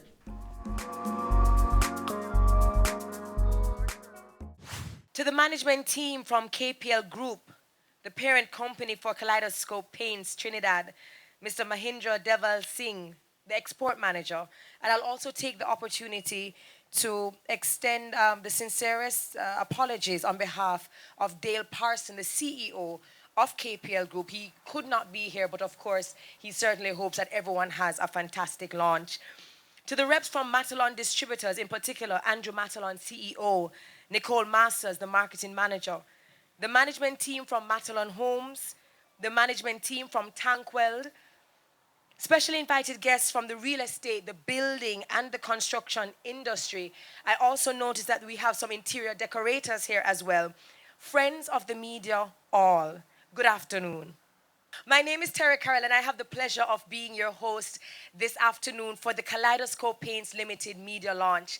And I'll be very honest with you, it's not just another Sunday, and we're not just launching another product. But thank you so very much for being here. Now, the reason why this is very timely and the reason why this launch is very relevant is because, one, Jamaicans like to spruce up them place, especially at Christmas time. Everyone knows this. Even if you weren't planning on painting, once you start to see the festivities and the vibrancy, you say, all right, you have to at least spruce up some area in your place. Number two, we have seen the development that is taking place in Jamaica. On every corner, on every street, we see the development, the construction industry doing very well, which means that wherever we have building construction, we clearly need paint. And another thing that makes this so beautiful is because Jamaicans, we are known for supporting and loving family-owned businesses. And this is one of them. Now, for those of you who may not know, Kaleidoscope is a top quality paint that will sell itself once customers start to use it. They're celebrating over 48 years of being a leader, not just in the Caribbean, but in South America. The person who is probably best to speak about this product is Mr. Mahindra Deval Singh, and I hope I pronounced your name correctly, the export manager from the KPL Group. Please make him welcome. Ladies and gentlemen, good afternoon. It's my pleasure to be here to help to reintroduce Kaleidoscope Paints to the Jamaica market. This really feels like we are coming back home, as we were strong players in this market for about 6 years, but exited when our distributors at the time, Facey Commodity, changed ownership from the Matalon Group. So it's more than fortuitous that we are back with the Matalons, with whom we have had so much success in the past. Both our companies share similar values and hold our corporate family culture close to our strategic alliances. We believe that our partnership with Matalon Distributors could not have come at a more opportune time, as it will allow us to effectively represent our brand with an organization that is well respected and long established in Jamaica. This alliance with Matalon Distributors has also created an avenue for us to share our technology with the Tankwell Metals Group, of which Matalon Distributors is a subsidiary.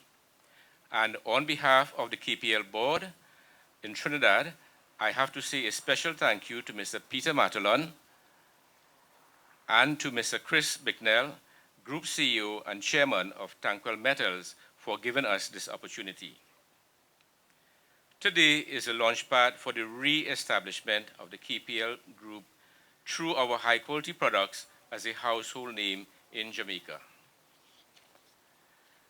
This year, Kaleidoscope Paints celebrates 48 years of being a leader in the Caribbean paints industry. Our mission is to be recognized as a world-class family-owned company in the Caribbean and South America, recognized for manufacturing high-quality products and services while providing personalized business relationships, customer satisfaction, employee motivation, and shareholders' value. Our core values emanate from our mission and is entwined in our business operations. We are family-oriented and seek to cultivate partnerships with our customers as opposed to mere business transactions. KPL's brand is well established throughout the CARICOM territories and some South American countries. 4 decades of Kaleidoscope's history have taught us what's important to our customers. We have not only responded to their need for beauty, color, performance, and durability, we keep surpassing expectations with new, innovative, and high-quality products that continue to be winners. In technical evaluations against top leading competitors, over the past 5 years, Kaleidoscope has been the standout winner in the following categories, which are key essentials for the Caribbean consumers and contractors. We are the best in whiteness, most brilliant white, the whitest white. Opacity, best coverage, ability, and obliteration properties. Gloss, highest sheen. Scrubbability, which is durability, longevity, power to withstand exposure to the Caribbean elements. Viscosity and alkalinity, rated number 1. But that's in Trinidad, and Trinidad is half the population of that of Jamaica, and we hope that our renewed presence in the Jamaica market can contribute towards propelling our brand to even greater heights. We will be bringing to you in Jamaica our best-in-class, quality, price, and multi-products in paints and finishes. Because if you need to paint it, we can cover it. We are so excited to be back in Jamaica, and thank you so much for being here today. I thank you all. Thank you for that. As I was listening to him, he spoke about beauty, color, performance, durability, and the fact that they listen to their customers, they have good relationships with them, they adjust, they innovate, and of course, they deliver. So we welcome you with open arms to Jamaica and to the Jamaican market once more. Now, whenever I hear about Matalons, I think rich. Real tanta rich. In terms of quality, professionalism, customer service, and what they do. From Matalon Homes to Matalon Roofing to Matalon Distributors, they are everywhere, and they've done very well and expanded very well because what they do is they deliver quality. Therefore, as the distributors of Kaleidoscope Paints, it makes sense for me to introduce Andrew Matalon, who is going to bring the key message this afternoon. Please make him welcome. Afternoon, ladies and gentlemen. Thank you so much for joining us on this special occasion, the launch, or should I say, the relaunch of Kaleidoscope Paints here in Jamaica. We actually have a history with Kaleidoscope Paints. When our family-owned Facey Commodity, we were the local distributors of the brand in Jamaica. So when they decided to come back to the country, it was a natural that they also came home to us, so to speak. A new alliance with Matalon Distributors has been forged. We are certain that as soon as Jamaicans are reintroduced to the top quality Kaleidoscope Paint brand, they will fall in love once again. Kaleidoscope Paints is a household name in Trinidad and Tobago, where they were founded over 40 years ago. Today, they have spread their brand to cover 15 Caribbean countries. They pride themselves on being leaders in the paints and coatings field by constantly innovating, continuously improving their quality, and always giving the customers what they need, which are beautiful paint colors with exquisite finishes and time-tested durability. These claims are not made without warrant. The technical evaluations shows that this is who they are. Over the past 5 years, Kaleidoscope has come out on top against the other leading competitors as number 1 in whiteness, opacity, gloss, scrubbability, viscosity, and alkalinity.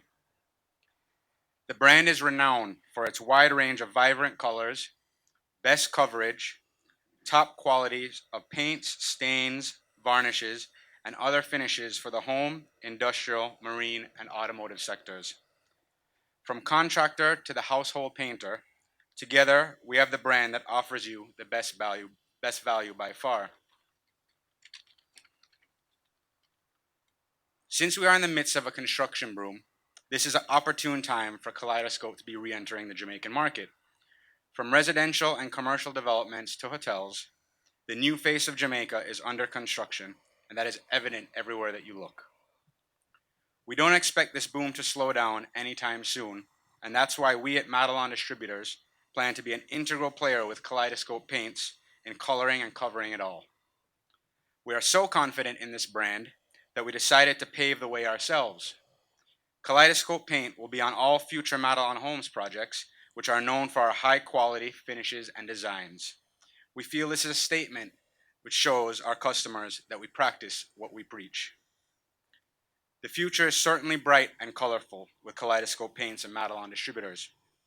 Over the next year, we are planning to employ at least 20 members of staff to grow alongside the brand.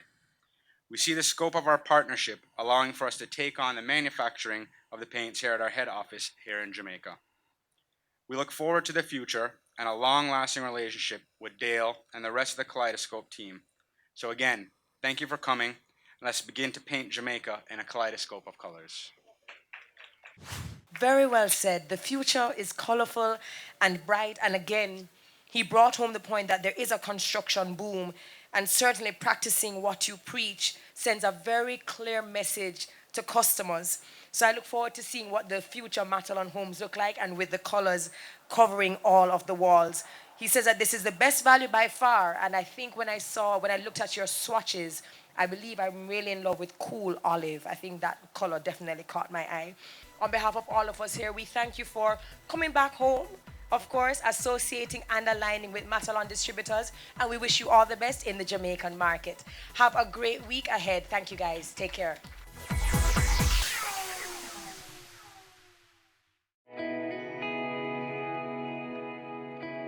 Violence is bad. Violence against our innocent little children is terrible. Pretending not to notice when we know or suspect that a child is suffering is awful and morally wrong. In the words of the great Nelson Mandela, there can be no keener realization of a nation's soul than the way in which it treats its children. Think about that for a second. I have a voice. It's one of my gifts. I intend to use it on behalf of our children. No more violence against our children. Make your move to stop violence against our children right now. No more. No more. No more. Your business matters. Business Access TV offers you the most innovative and effective advertising solution for your business, specializing in B2B sales, cost-effective solutions, the customers you want, the repetition you need. No matter the size and nature of your company, your business matters. Call us at 876-618-2870 or email us at sales@batvja.com. Business Access TV, serious about business.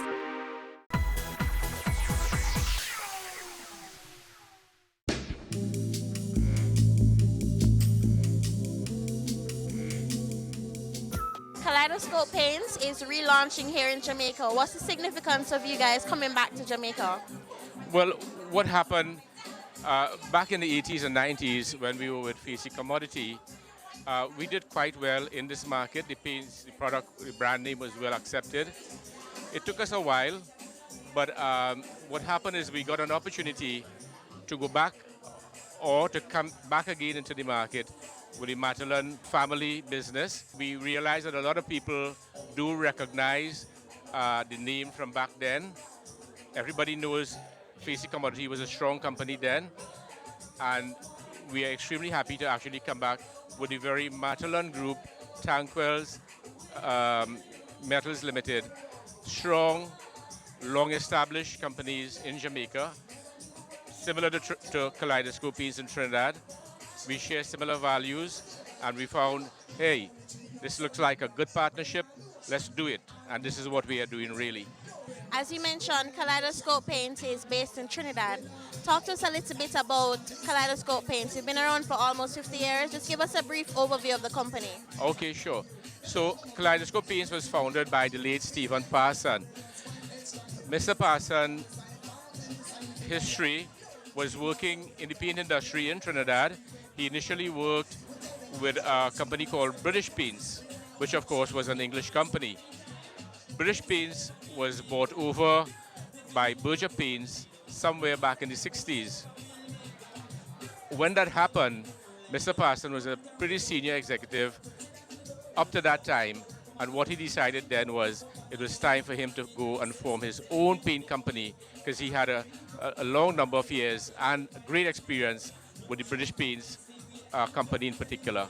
So that gave rise to, in 1972, Kaleidoscope Paints Limited became a registered company. They started manufacturing, and it has been a long road full of challenges, but also full of triumphs. The brand name is now a household name in Trinidad and the CARICOM region generally. We sell to a few markets in the Latin American and South American countries. It is our intention to take the brand international by moving out firstly to the other Spanish-speaking territories in the Caribbean. And Jamaica, not being in Jamaica, having been in Jamaica before, it was a natural step that we must re-establish our ties in the Jamaican economy before we attempt to stretch ourselves further.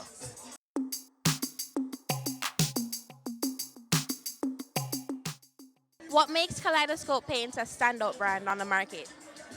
Their quality and engineering that they go through regularly.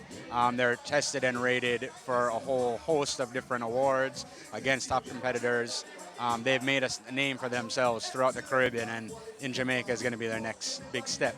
Matalon Distributors is the official distributor of Kaleidoscope Paints here in Jamaica. What's the significance of the brand coming back to Jamaica? Kaleidoscope Paints is known for their quality, high-end products, which is something that is associated with all of the products that we currently distribute, such as roofing, our housing developments on the Matalon Home side. Kaleidoscope falls into place with all of the stuff that we do right now. And what can consumers expect from Kaleidoscope Paints? We're coming here, and we're going to be here for the long run. We're coming big.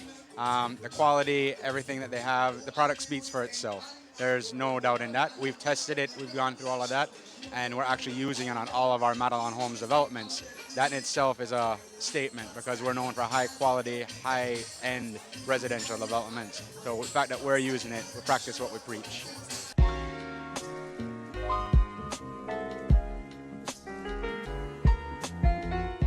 Kaleidoscope Paints has officially launched today. What are you most excited about being here in Jamaica? I'm most excited that, one, it's a family-owned company, and because it's a family-owned company, we basically look to family values. So we look at the impact of when people are owning a home and how dear their home is to them. So we look at quality, we look at affordability, we look at scent, everything that goes into painting. We know there are several paint brands on the market, but what makes you stand out the most? We have variety and we have affordability. And I think that is the most important thing. And we are accessible. You know, sometimes some companies get so big, you know, their customers are oftentimes alienated, but that's not the case. We go directly to our consumers, and they can expect that from Kaleidoscope at all times. Do you have anything that people can look forward to in terms of getting the brand out there? Of course, we'll constantly be doing promotions. We will be doing a lot of charity events. We really want people to benefit, the Jamaican people to benefit from this product in all aspects.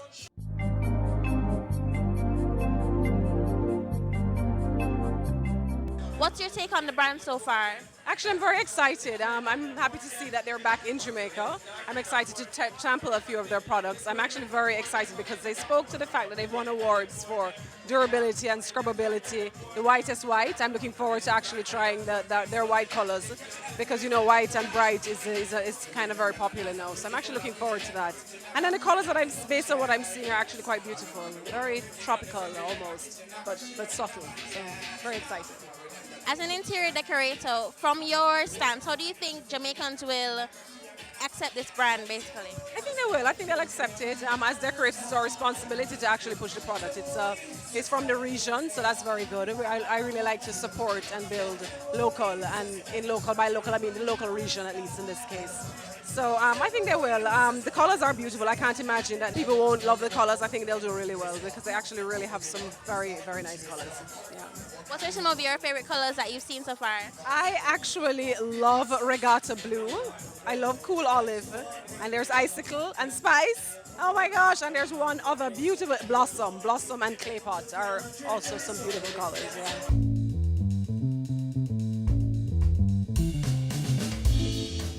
We came together with Matalon Roofing to distribute paints within Jamaica. We formed the company Matalon Distributors, which will be distributing paints island-wide. And it's a wonderful opportunity for the Jamaican market, as it's another opportunity for them to diversify in terms of different products from another company.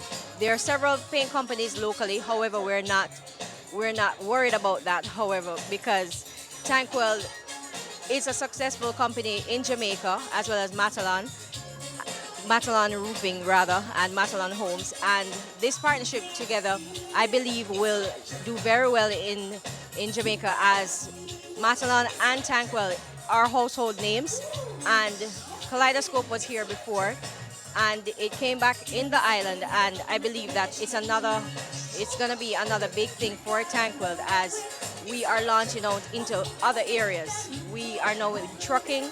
We sell a wide range of hardware products island-wide. So this is a great opportunity with all the different developments that are taking place island-wide in terms of housing and in terms of hotels and so on. So it's a great opportunity for the island to have another company that is going to have competitive prices and brilliant colors and great quality and great service. And that's what we are here to do. Thanks for tuning in to the official relaunch of Kaleidoscope Paint in Jamaica. You're watching Business Access TV, serious about business.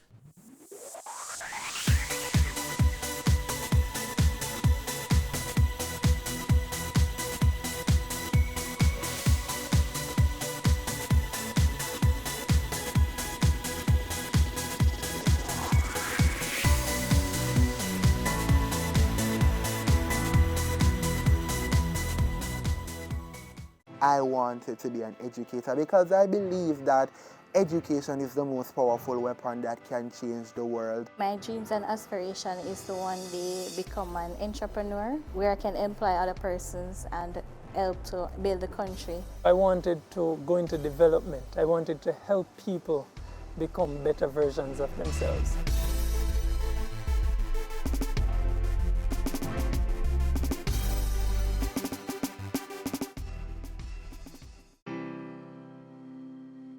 Growing up, I saw a lot of violence, I saw a lot of crime, I saw a lot of poverty. The challenges are so many.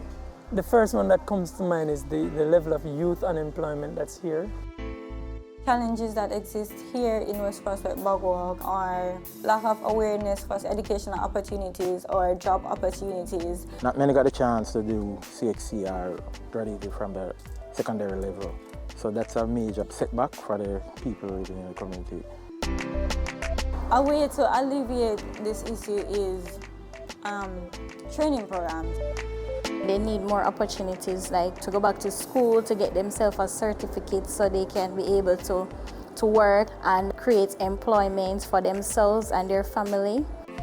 Push more entrepreneurship opportunity, encourage these youths to be creative and innovative in what they do. Give them startup capital to start their business. Invest more in the youth skills and talents. The Poverty Reduction Program is funded by the European Union, and it really is a program that focuses on the most vulnerable type of communities, making communities safer, making citizens more healthy, better access to education. For European Union, investing in youth is an obvious choice. They are the future of the country. If we prepare them well, they will bring the change that Jamaica needs. That's why we invest in scholarships, internship, training in life skills and mentorship. I received a tertiary scholarship from PRP to attend the University of Technology, Jamaica. It meant a lot to me because I realized that somebody else believed in me and somebody saw the potential that I have and somebody believed that I could actually achieve my goal. I benefited by getting firstly an internship and also they assisted my bachelor's degree financially. But critically, outside of the finances, the persons that were on the project, the motivation that they provided, etc. It really provided a huge boost. This is my third year at the MICO. This scholarship, it helped me to be able to focus only on my education here because tertiary education is not cheap. I was placed at ODPEM on the one-year internship program. It was really good. It was an opportunity for me to prove myself, to give myself a service and also to gain experience in the working world and to also provide for my family. I plan to be an agent of change in my community by being a mentor, a leader, and a godfather for the youths growing up. Try to help them teach them a trade. You don't have to be rich to help. You don't have to achieve greatness to start. I contributed to my basic school by providing them with the necessary resources that they need, that I believe that in the long run, it will have a ripple effect on many, many persons. Professionally, I manage the HOPE program, which is aimed at giving young persons the opportunity to, do what I did, basically, to get their foot inside an organization. Additionally, I also have a little small business that I try to employ young persons to learn a skill, etc. When you're persistent in life, when you're determined, when you're hungry for success, then you'll be able to accomplish and achieve anything that you want. It has changed hundreds and hundreds of lives. Not just my life, my family lives, my friends' lives, etc. I want to just urge everyone looking on to continue these social programs. These are the solutions to the many ills that we face as a society and as a country and even as a world. So thank you, and I challenge you, continue it. It's needed.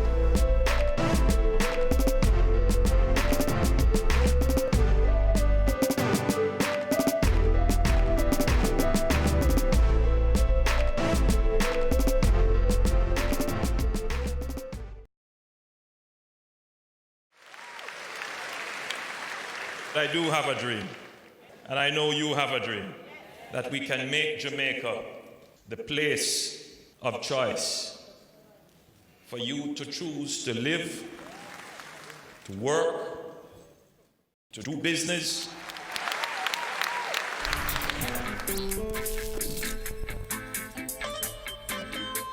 We are going for the Jamaica we want.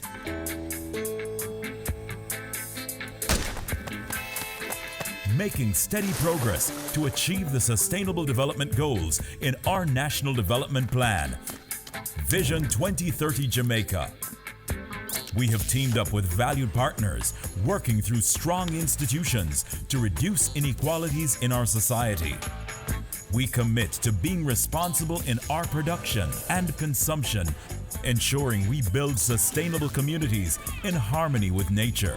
Jamaica is making significant strides in providing quality, lifelong education for all, enabling our people to be engaged in decent work to drive economic growth, equipping men and women with the skills to build resilient infrastructure, promote sustainable industry, foster innovation, and utilize new technologies. Urgent action is being taken to manage natural resources responsibly, protecting clean water sources, ensuring access to water and sanitation for all, diversifying to alternative energy sources, conserving our environment and sustaining life below water and on land. Jamaica is making moves to ensure healthy lifestyles for the well-being of our people. We're promoting sustainable agriculture to achieve food security, improve nutrition, and end extreme hunger, putting in the work to end poverty in all its forms. We're on track in achieving our sustainable development goals through realizing our Vision 2030 Jamaica. We will leave no one behind. And I'm chilling right now, cause we're winning right now.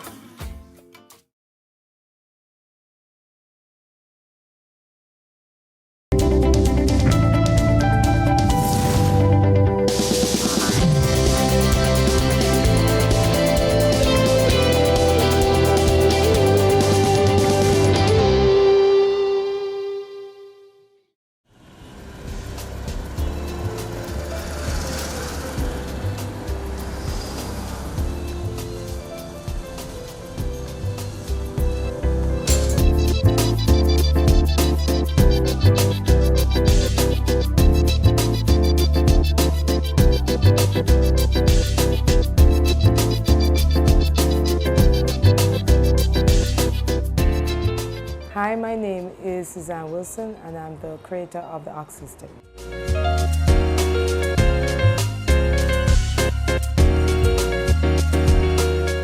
I just felt as if all the hair products I was using in my hair was just not making that difference that I knew was actually possible.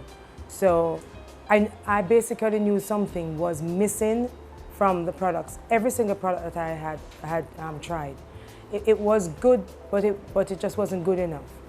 And one afternoon, when I was about to start watching, I started to mix a few natural stuff in my kitchen, and I would put it in my hair before the actual conditioner. And about 8 months after I'm doing that every single week, I finally realized that it made a huge difference, and persons were noticing the actual difference. And 2 friends who had salons said, Suzanne, can I try some of it in my clients' hair and see what the reaction is? They really loved it. And then one day I asked one of them, who was not that busy, if she would allow me to actually rent her chair so that I could get in different texture hair, and the rest is actually history.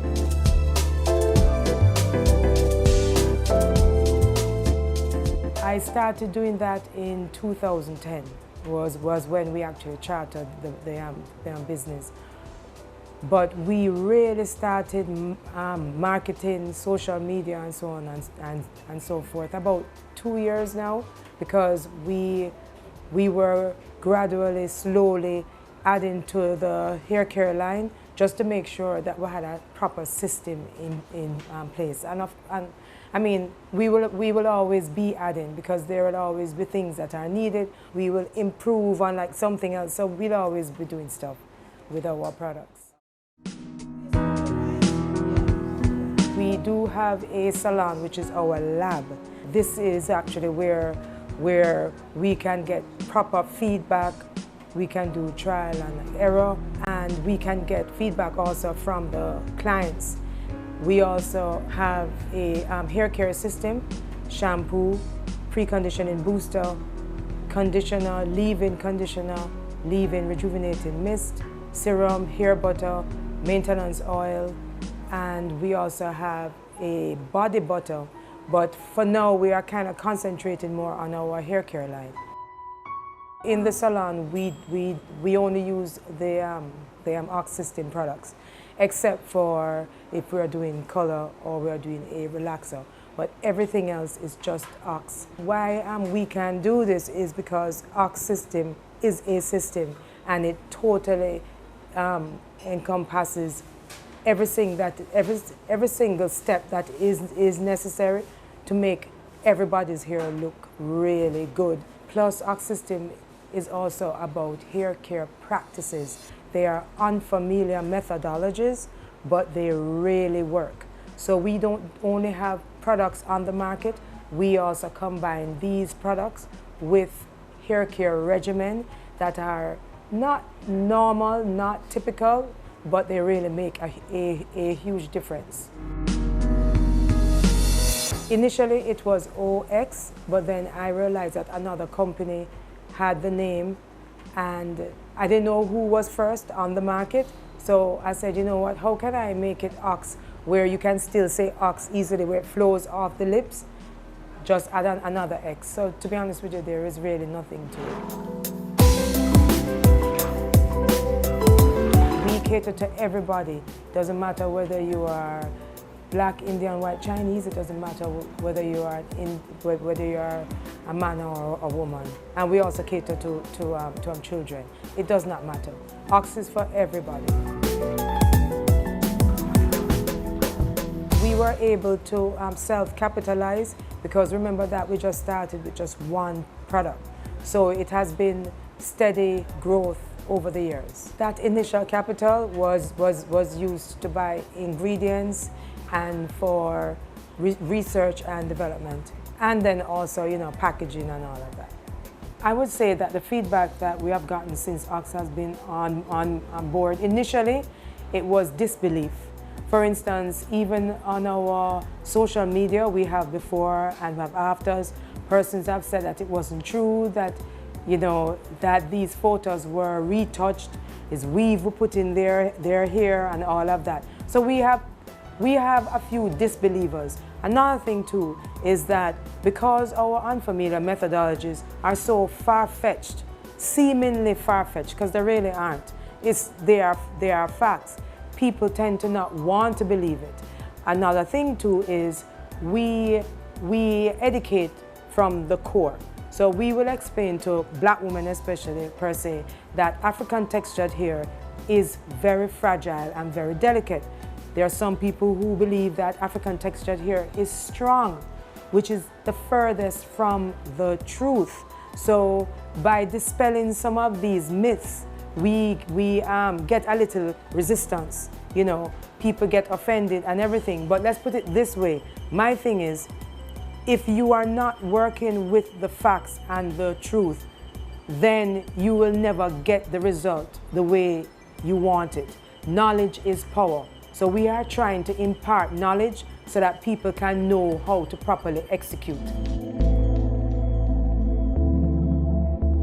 With respect to that, we could even go to the salon and you can ask one of the clients over there what has been her experience using Ox and abiding by our unfamiliar methodologies. Since using the Ox product, I've noticed a great difference in my hair in terms of how it feels, how it looks. It's fuller, it's thicker, it's softer. I've had a lot of compliments on my hair, and basically since coming to Ox, all we've been doing is using natural products. We no longer brushes our hair. We comb our hair like once per week, and it's been phenomenal. Natural fabulosity. Hi, I'm Carrie. For me, the Ox system has been phenomenal. I am very bad with my hair. I neglect my hair, I don't moisturize, I don't cover anything, and Susan will tell you that I come here with my hair in deplorable state. But whenever I come and she uses her products, my hair looks fabulous, as you can see now. And it's good for moisture, it's good for the texture of your hair, and I fully endorse the product. Since using the Ox products, I have really been happy with my hair. My name is Elisa. I travel quite often and I make sure that I stock up on my Ox product, which I use every single day. I didn't think I could go without brushing my hair, but as you can see, I haven't brushed my hair since starting using the Ox product, maybe about 8 months now, and I love my hair. I have friends from abroad who are asking me for the products, and I definitely will be in touch with Susan to get me some products. We do have profits, yes, but it is constantly being reinvested in the business. We are located at 9 Merrick Avenue, which is off South Avenue, and yes, this is a very good location for the business because we are central, and when you think about traffic and all of that, especially when we have clients who come in their lunch times, it's a very good location. The Ox team is based on my husband, Brian Sebastian, who is literally he's like part of our business. And then we have our Ox team at the salon, very dedicated staff, very loyal staff, and very also serious about what Ox stands for and the information we are trying to impart to everyone. For instance, Fadia, she saw us on Facebook. She was very interested in the befores and the afters, and she came, and she literally came just to purchase products, but she was so fascinated with the different executions that she saw as opposed to what she was trained to actually do, that she sat there for the whole day. And I said, if you wish, you may come and sit again tomorrow. And she did that for about 1 week. And then I said, well, since you already went to beauty school, would you like to help us? And she said yes, and she is still with us today. It has been over 1 year. A culture of professionalism, loyalty, excitement with respect to what we're trying to impart to the world. Right now, Jamaica, but obviously to the world, we like Ox to be a brand. So we make sure that everybody who works for Ox is very excited and empowered about what we're trying to impart, because, for instance, our unfamiliar methodologies go against the grain. Every cosmetology school, whether in Jamaica or in the world, we say things that are not typical. So anyone and everyone who works with us have a loyalty to what we are trying to impart. For the salon, average eight hours, but for myself and my husband and Sebastian, we never stop working. Literally, I mean, there'll be times when I'm on the computer all hours of the night, and so are Sebastian and my husband, Brian. We just never stop working.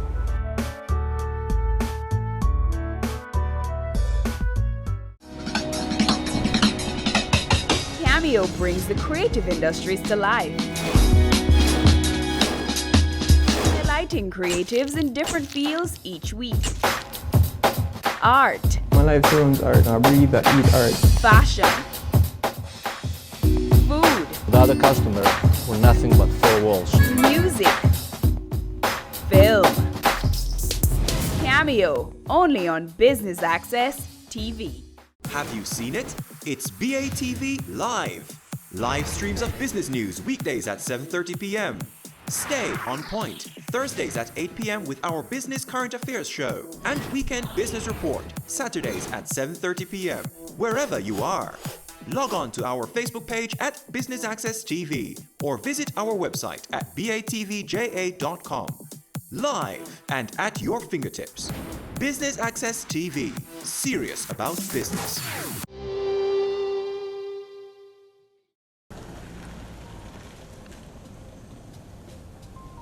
We generate new ideas by listening and really paying attention to the needs of people, right? Especially Black women, because Black women spend the most money on hair care products every single year, no matter where you are in the world. And one of the reasons is because we don't really have the right answers. So when you don't have the answers, you are constantly searching. Since coming here, my hair is no longer relaxed. The texture is awesome. It's soft and it has grown, and the whole system is just tremendous, and I would recommend it to anyone. When you are searching, then you keep buying and you keep buying. So this week you use this product and you think, oh my God, this is supposed to do this. And it doesn't. We listen. We always keep our ears to the, to the ground, and we listen. We get feedback from our clients. I even use myself as a guinea pig. I listen to what the Ox team has to say, because they are dealing with like so many different textures also, and just keeping abreast on what is out there, squashing some of the ridiculous stuff that is out there with proper information. We build a successful customer base. We actually garner them initially from social media, word of mouth, referrals, we hold on to our customer base by making sure that we listen to their needs. We make sure that we offer a website which has tips and advice, how-to videos. So if they can't get in touch with us, they can go to the website, refresh their memory as to what they're not supposed to do, and of course what they're supposed to do. It's 24 hours, obviously, it's a website. And like I said, we just really make sure that we listen to their needs and we guide them along the way, always. A huge challenge is our unfamiliar methodologies. Our unfamiliar methodologies really go against the grain. Every single cosmetology school, whether, like I said, here or in the world, are going to be opposed to some of what we are teaching. But we are taking it from the core information. So we understand what the biological structure of the hair is with whatever race you are. So if you are African textured hair, like we have photos in our salon that show you the different hair textures. So we say why you shouldn't be doing this. This is the reason why. So it's a very huge challenge when it comes to our unfamiliar methodologies, especially. We are really going against the grain.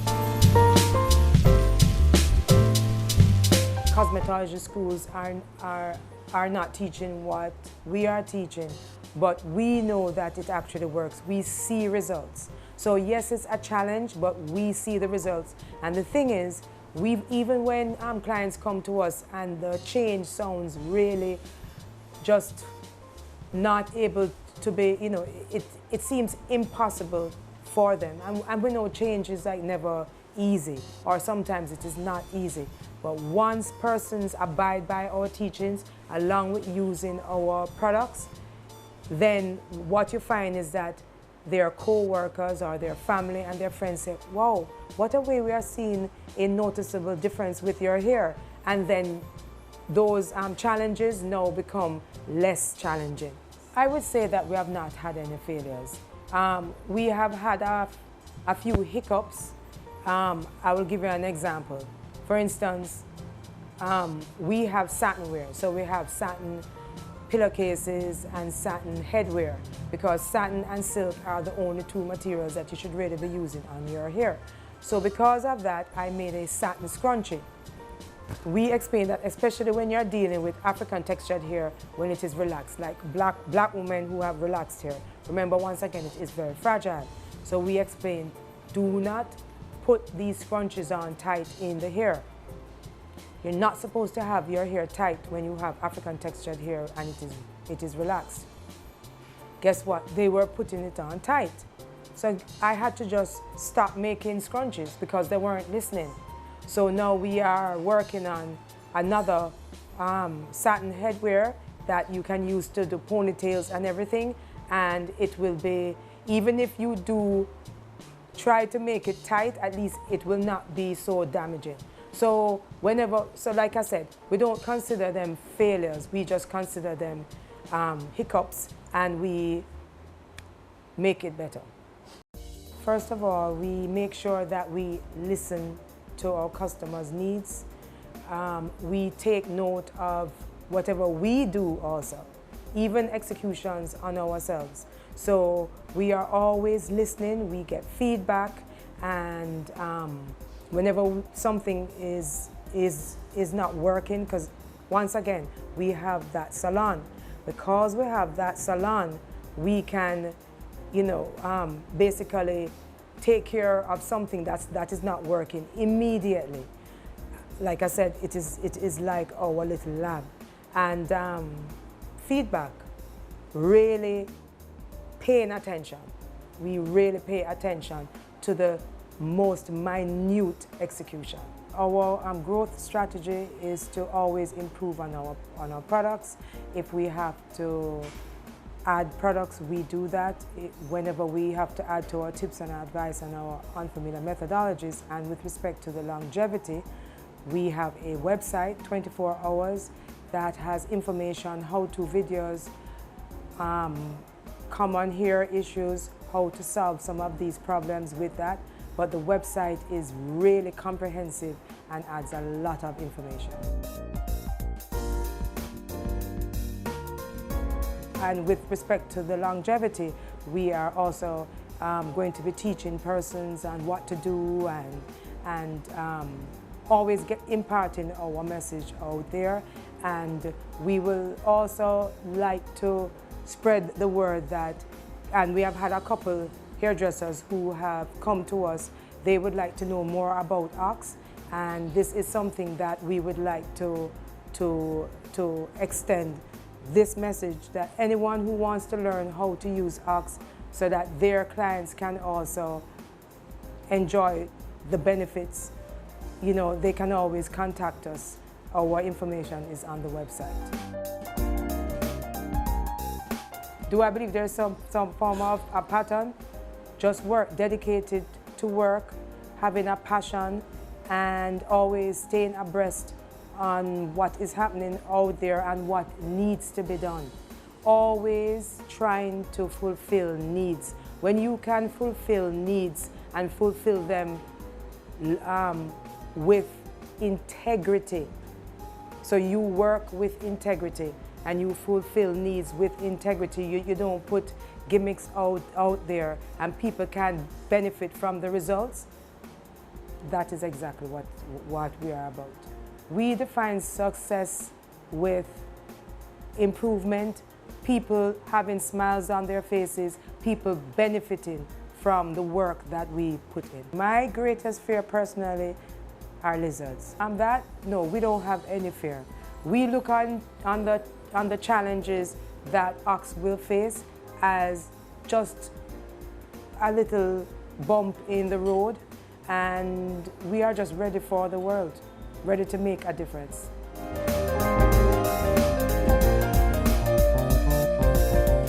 Your business matters. Business Access TV offers you the most innovative and effective advertising solution for your business, specializing in B2B sales, cost-effective solutions, the customers you want, the repetition you need. No matter the size and nature of your company, your business matters. Call us at 876-618-2870 or email us at sales@batvja.com. Business Access TV, serious about business. The business community has suffered tremendously due to extortion. Some have not just lost their businesses, their jobs, but lost their lives. This is extremely impactful to the growth of our country and to the progress of our people. We are our brother's keeper. Let's put a stop to this. No more use of force. No more use of fear. No more extortion. No more.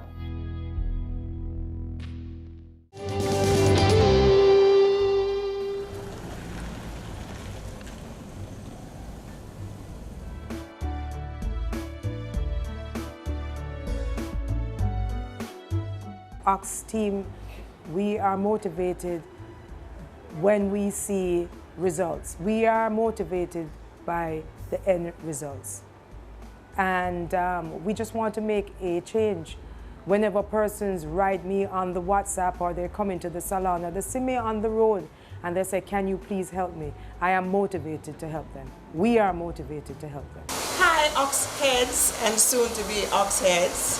I've been using the product for about 5 years now, before the line expanded to having so many products.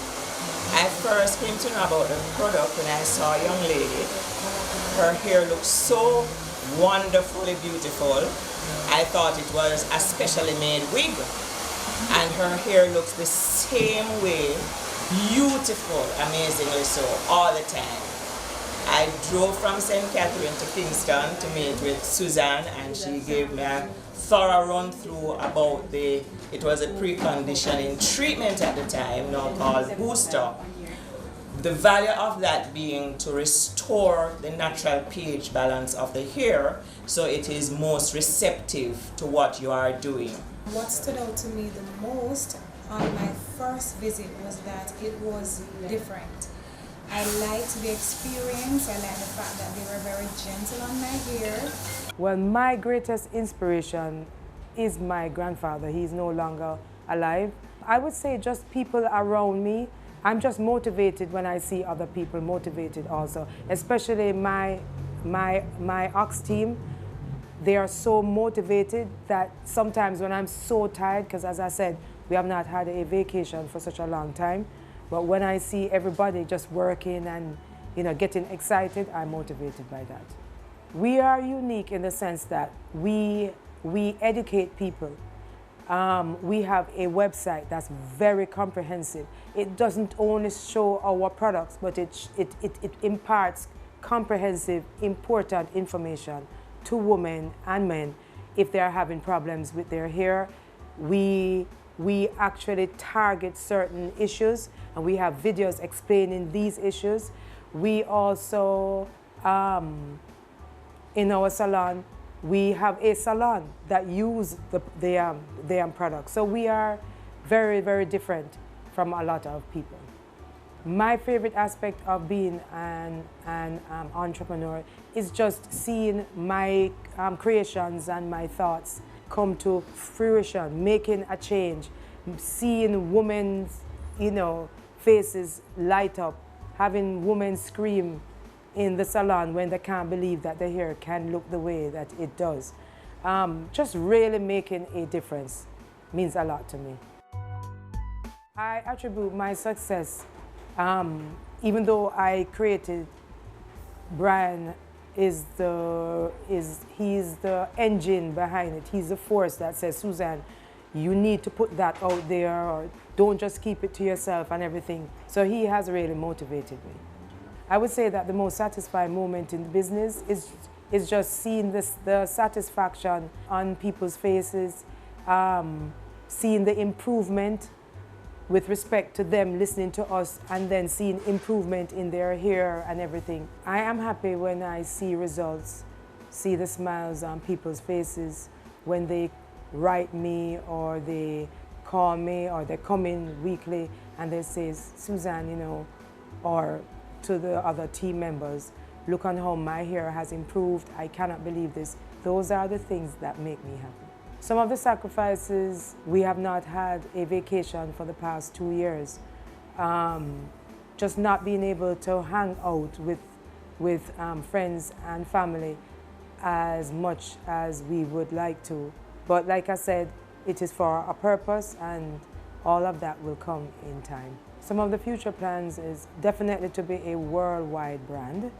We would also like to extend our salon. We would also like to get more into teaching, imparting this information that's unfamiliar, and basically just being more out there where people are more aware of who we are and what we offer and what we are about, and of course extending our product line. My advice to persons who wish to become an entrepreneur is do not allow anybody to squash what you believe in. If it is good for the majority, then you try and capitalize on that talent, whatever it is that you have. Because just always remember this, you are a human being just like they are. Whatever they can do, you can do also. It is very important. That's the way how I live my life, and that's the way how I view others. Nobody is better than you are. So just do whatever it is that you believe in. Do not allow anybody to squash that dream. Don't do it. And that is something I mean 100%.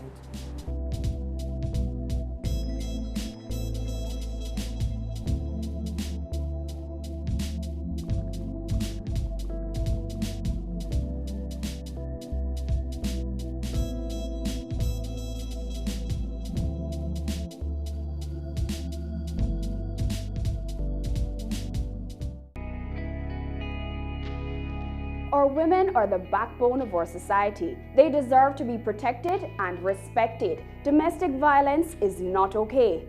Speak up and speak out. No more violence against women.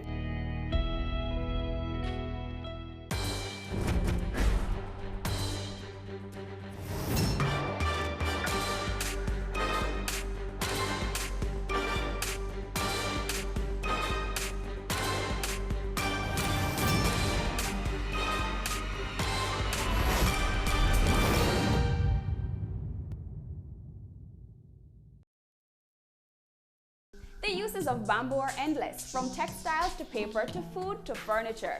The Chinese have developed their bamboo industry into a US $14 billion enterprise. But can Jamaica profit from this fast-growing plant? Today on Cameo, we will take a look at bamboo and wicker furniture.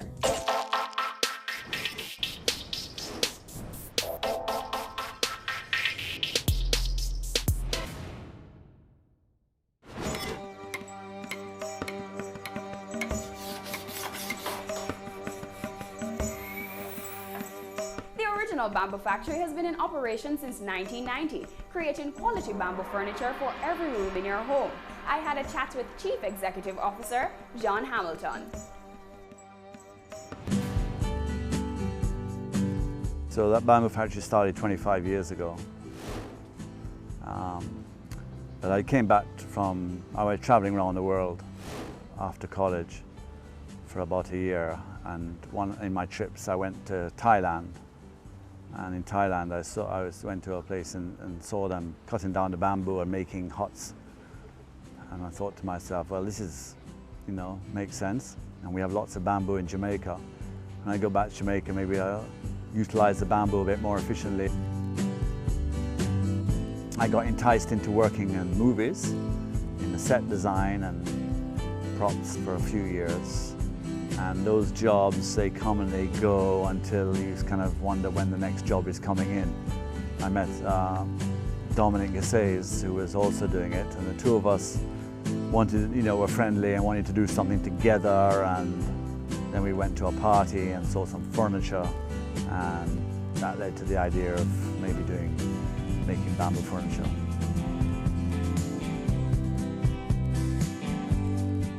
I had to just drive out into the country and spot bamboo growing in a hill and check a man whose bamboo is that, or and you get one lead, one man will say, I know where some bamboo is, and take you there, and the next man. And that sort of gets you onto the road, and after that you're kind of away. And then of course the advent of cell phone, because there wasn't cell phone back then. Nowadays people call you and say they have the bamboo ready, and they cut it and do everything themselves, and order it on the phone. So we've taken that process of us going to the bush and having to cut the bamboo and spend the day with the chainsaw, cooking in a big pot, and everybody having a merry time. The process starts when you give the builder the design with all the particulars, dimensions, what he's to get. And then he goes out and looks in our stocks and selects all the bamboo that he would need for that. And those pieces of bamboo are cut into certain lengths that he needs.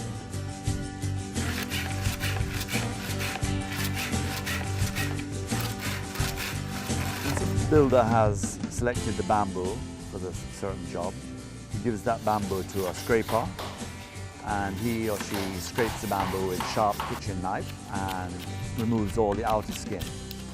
This allows the bamboo to have a more uniform color in appearance, and it also gives it a better treatment process so that the chemicals can penetrate the bamboo better when the bamboo is scraped. So we actually have to scrape it twice. But after the scraping, the bamboos are dipped in a dip tank for a few hours, and then left to dry for the rest of the day or another day or something. And after that, then they're made into furniture using hole saws, drills.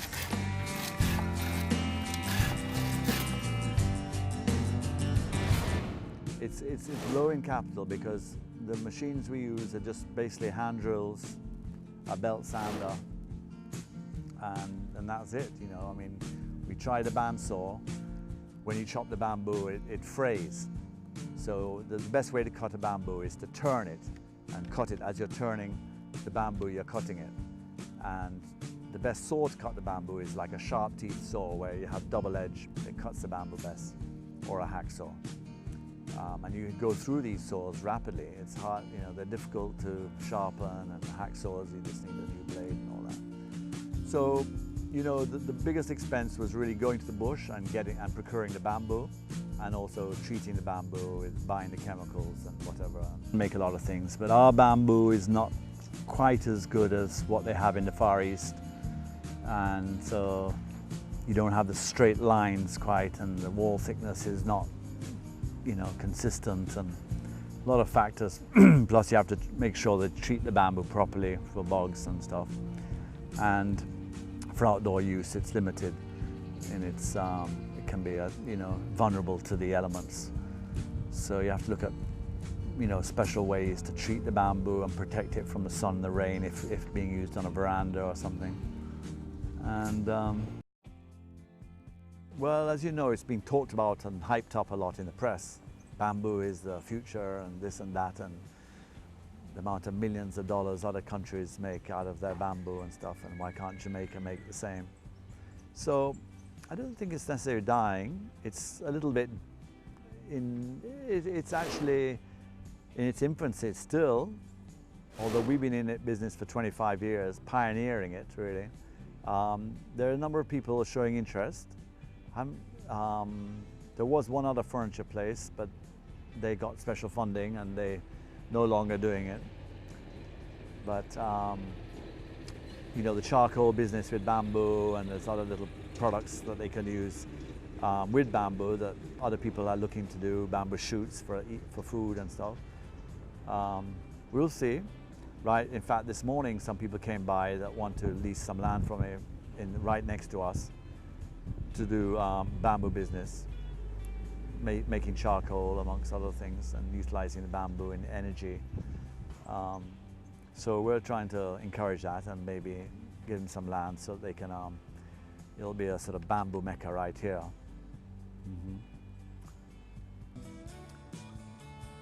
Well, it's difficult when you're coming up with a business plan and the concept and the idea and everything, you never really know what you're going into fully. So it's one thing making up a business plan, another thing actually executing it successfully, and all the pitfalls and all the things that come along that you never really accounted for in the first place. So you have to be cautious of that and build that into your business plan. Also the market and the fickle market, and what is if you have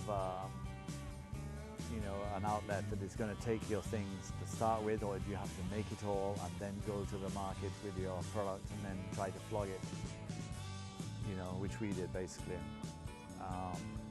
It's not easy, but I could probably do better and get more salespeople on the road out there marketing it. But that's what you got to do. Go from, that's what we've had to do. Go from hotel to hotel, knocking on doors. And a lot of these big hotels, you think they're coming in to buy furniture. I remember when we first came here, Jampro brought us all, the producers, together, and the executives toured this sort of conference, this hall of all these products. And when they came to ours, they loved it. And they said, oh yes, you got a call back. Come to the hotel in the Grill and whatever, and we want to see more of your products and set up a room and all this. But at the end of the day, they went foreign and brought in their furniture, and they never used local really products. So, they have the Dominican Republic or Mexico or whatever doing. And they use a standard thing in their hotel, especially light chains of hotel. They use a standard thing, which is not, we're not the standard, we're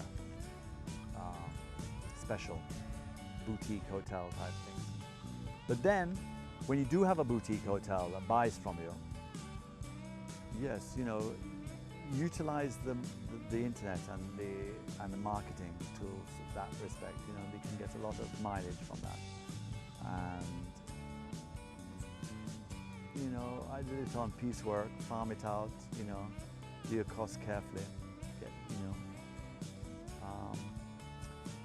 and have a good accounting knowledge. It's not just an idea and something like that. The business sense and your accounts need to be kept in order from day one and looked after carefully. You can easily get carried away in your production and running around the place selling and making, and you're actually, the more you make, the more you lose. So you have to have your figures, you have to have that side well pat down. Yeah. Well, we're hoping to have these other company close to us now.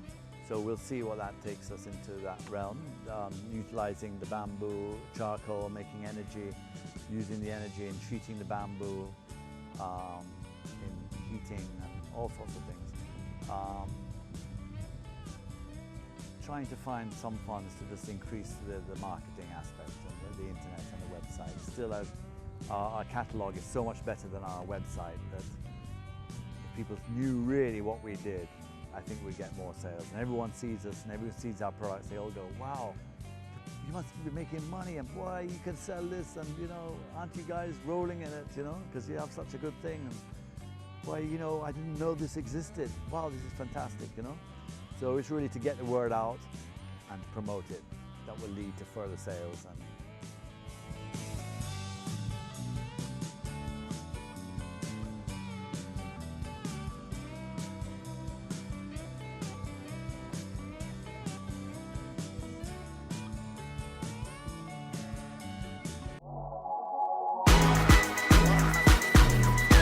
The Good Life, your trusted source for useful health and wellness information, lifestyle tips for the mind, body, and soul.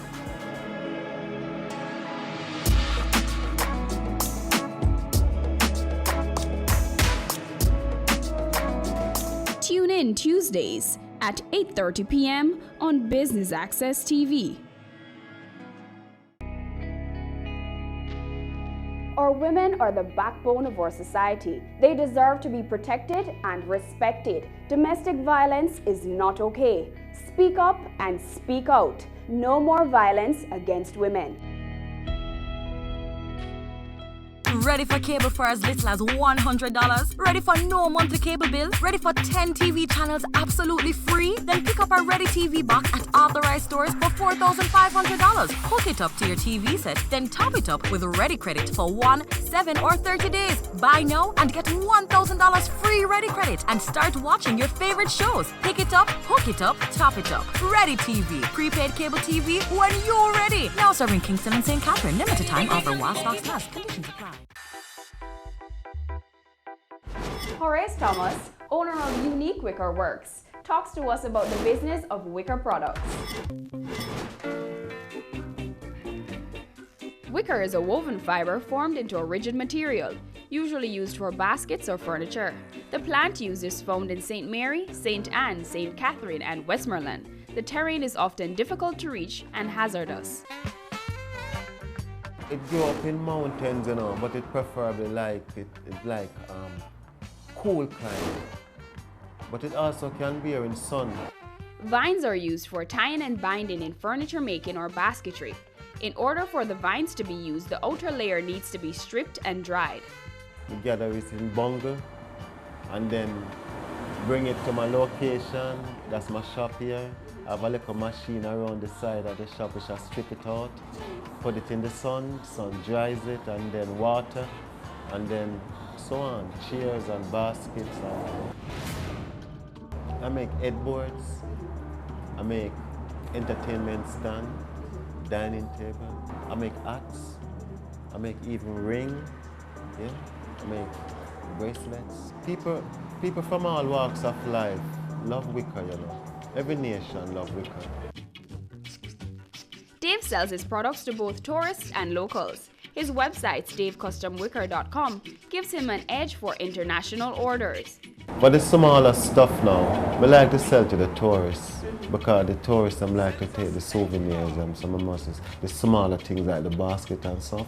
Like the tourists they more buy them, but like the chairs and stuff is like native people mostly patronize the chairs and stuff. Selling about 200 pieces a year, low costs of inputs and prices ranging from $2,000 to $150,000, Dave Custom Wicker turns a profit every single year. Well, these things have its season, you know. It have its season.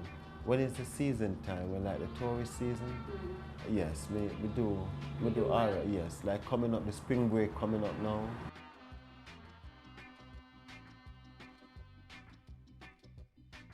Problem I have sometimes when I don't take advance from customer. Sometimes I have a little problem because when I make the stuff, some people sometimes they don't turn up. But after a time it turns out to be sweet because we get to sell it otherwise. The lesson I learned from business, it teach me to patient, because this work it's faith. You have to have faith, strong faith. If you don't have the faith, you can't do the work. For example, I make this chair. I don't guarantee someone gonna buy it. We just make it. But the faith tell me that somebody going to buy it. And somebody buy it. So all my life is just faith I work with. We sit here the other day and a gentleman just come in, one customer, 60 chairs. I never know he was coming. So that one customer now, it gave me 20 customers. So the work is just the faith. Oh yeah, I would like to get a contract with the hotels so we can produce more chairs for them and tables, you know? Yeah. Say to the youth them, it's good to learn a skill, because when you have a skill, you're more grounded. Yeah, you're more grounded in life when you have a skill, and you keep it out of trouble. Yeah, and them said by the sweat of your brow, that's how you eat bread, you know? So hard work is good for the soul.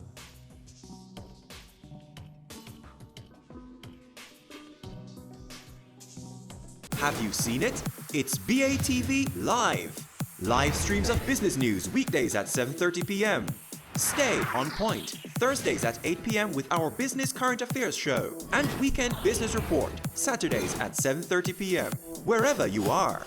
Log on to our Facebook page at Business Access TV or visit our website at batvja.com. Live and at your fingertips. Business Access TV, serious about business. They say it takes a village to raise a child, but the world will one day need the leadership of that child. The time you spend with your child matters. It stimulates their minds and shapes the way they act. Talk with your children. Help them to better understand the world around them and to value what is truly precious. Above all, the most valuable gift you can give them is love. Play, talk, teach, love. Take the time. It makes all the difference. A message from the Parenting Helpline and Ad Council Jamaica. I'm Usain Bolt, the fastest man in the world, and you're watching Business Access.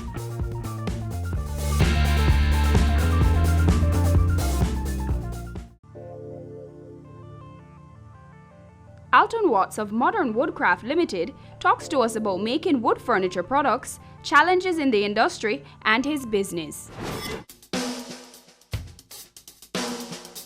Modern Woodcraft started in 1979.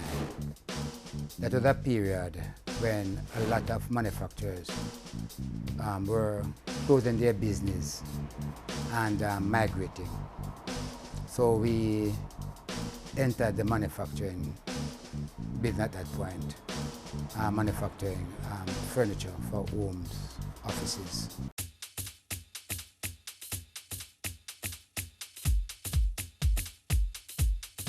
We specialize in wooden product. That is, we use mahogany, cedar, poplar, and wood of that nature. We do not use superboard or bagasse. If you see in the first tagline, we make our products from real wood. 40% of what we do is in kitchen and fixtures, comprising closets, along that line, and then you have wooden and upholstered furniture, and the other 60%, as well as office, desk, and chairs. Those days, if you had $10,000 to start a business, it was a whole lot of money. 10,000 then is like 10 million now. Because I remember a machine that we bought for probably about $250. Then it's probably about 150,000 for it now. But we started quite humble with just about 3 machines and 5 workers, and continued over the period.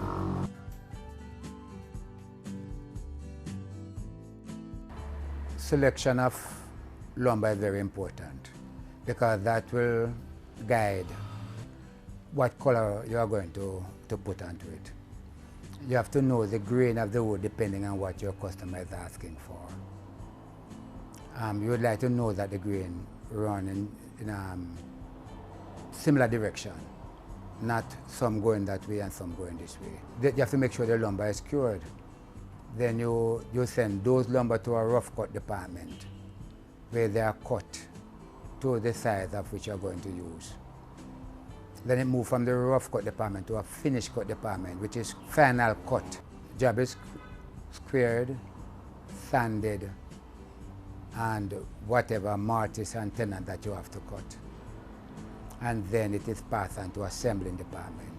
From the polishing then, or the upholstering for that matter, if it's upholstering furniture, then you will talk about the quality control to make sure that it is up to standard and to the customer's expectation. The number of persons you have depending on the season.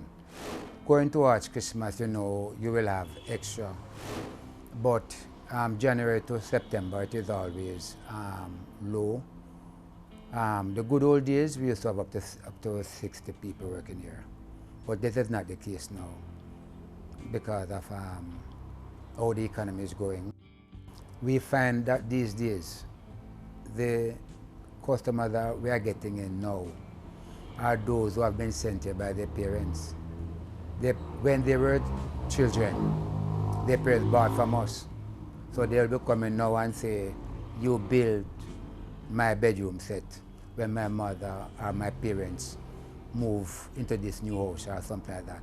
So they are moving out and they get their product from us. It takes a lot out of you to, first of all, interpret what the customer wants. Most customers have an idea what they want, but they can't tell you how. So you have to interpret that, then convert that in drawing for them to understand, and then you proceed to make it. It's not an easy task. If you're going to cut some board and nail it together, a different story. But if you are doing good quality furniture, it's an art. The bulk of it is imported material because right now, mahogany has become so expensive that the demand, people want it, but the price is so expensive. So the bulk of what we use now is poplar wood, which is imported, or cedar, which is local. You have to know the business that you are going into, and you have to love it. You have to give it attention, just like how you would give attention to a family member. You have to remember the people you serve, which is our customer. As a business is never static. And one always have to be finding ways of innovating and improving. But one has to marry that with the economic climate that we are in. If you are going to buy some machine now, you have to ensure that you can get the volume of business to pay back for that machine. You have to ensure that the capital is available. So although we have plans to go forward, we have to gauge it in keeping with the economy and the experience that we have had both in the 70s, 80s, and 90s.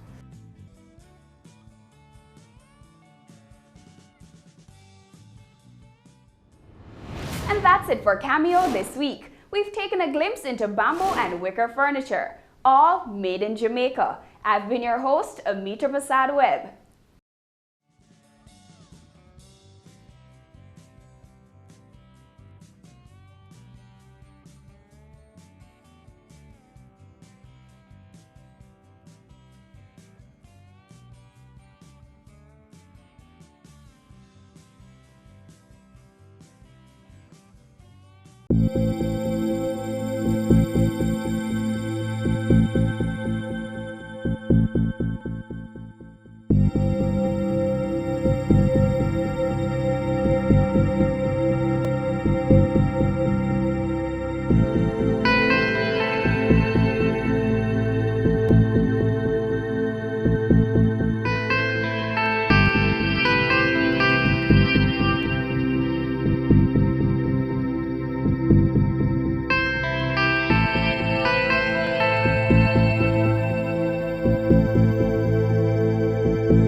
Now presenting the Jamaica Social Investment Fund ICDP Enterprise Development Project.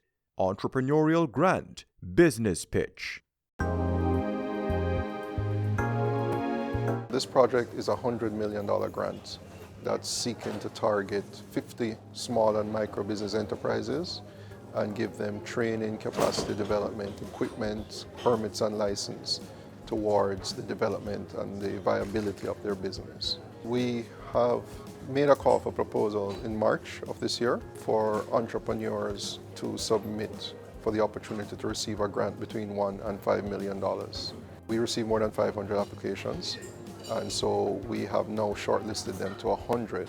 So we've invited that top 100 applicants here today, and they're going to have to pitch their business idea to a panel, and of the 150 will actually transfer and win the opportunity for the grants. One of the primary objectives of what we're doing here is employment. We want the business to be able to sustain not only the principals as the owners, but we also want the business to be able to employ at least 2 people. The next part of it, as we do in all of our projects like this, is it provides a learning instrument of how we can engage small and micro enterprises and take them to the next level. Why we're doing this rigorous process, because we want to identify the best potential entrepreneurs for this project.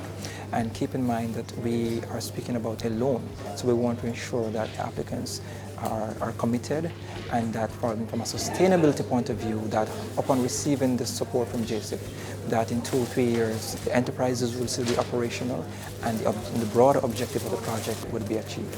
Once we have now equipped them and they should be ready to start their production and going, we'll then have a mentorship component.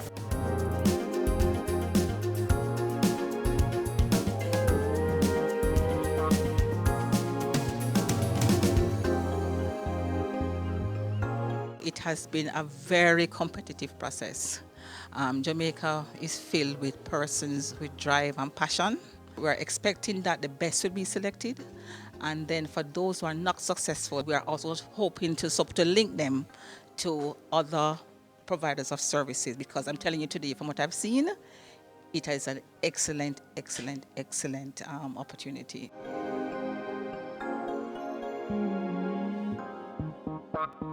It's worthy of note that many persons coming here today already have some kind of semblance of a business, but they need the additional support to move that business to the other level, as well as some persons that come in with just proposals to start from scratch. On behalf of the JSIF, we want to really thank the DBJ and other partners from UWI who came to be part of the panel, and just to remind you that the JSIF is here and we're investing for community development.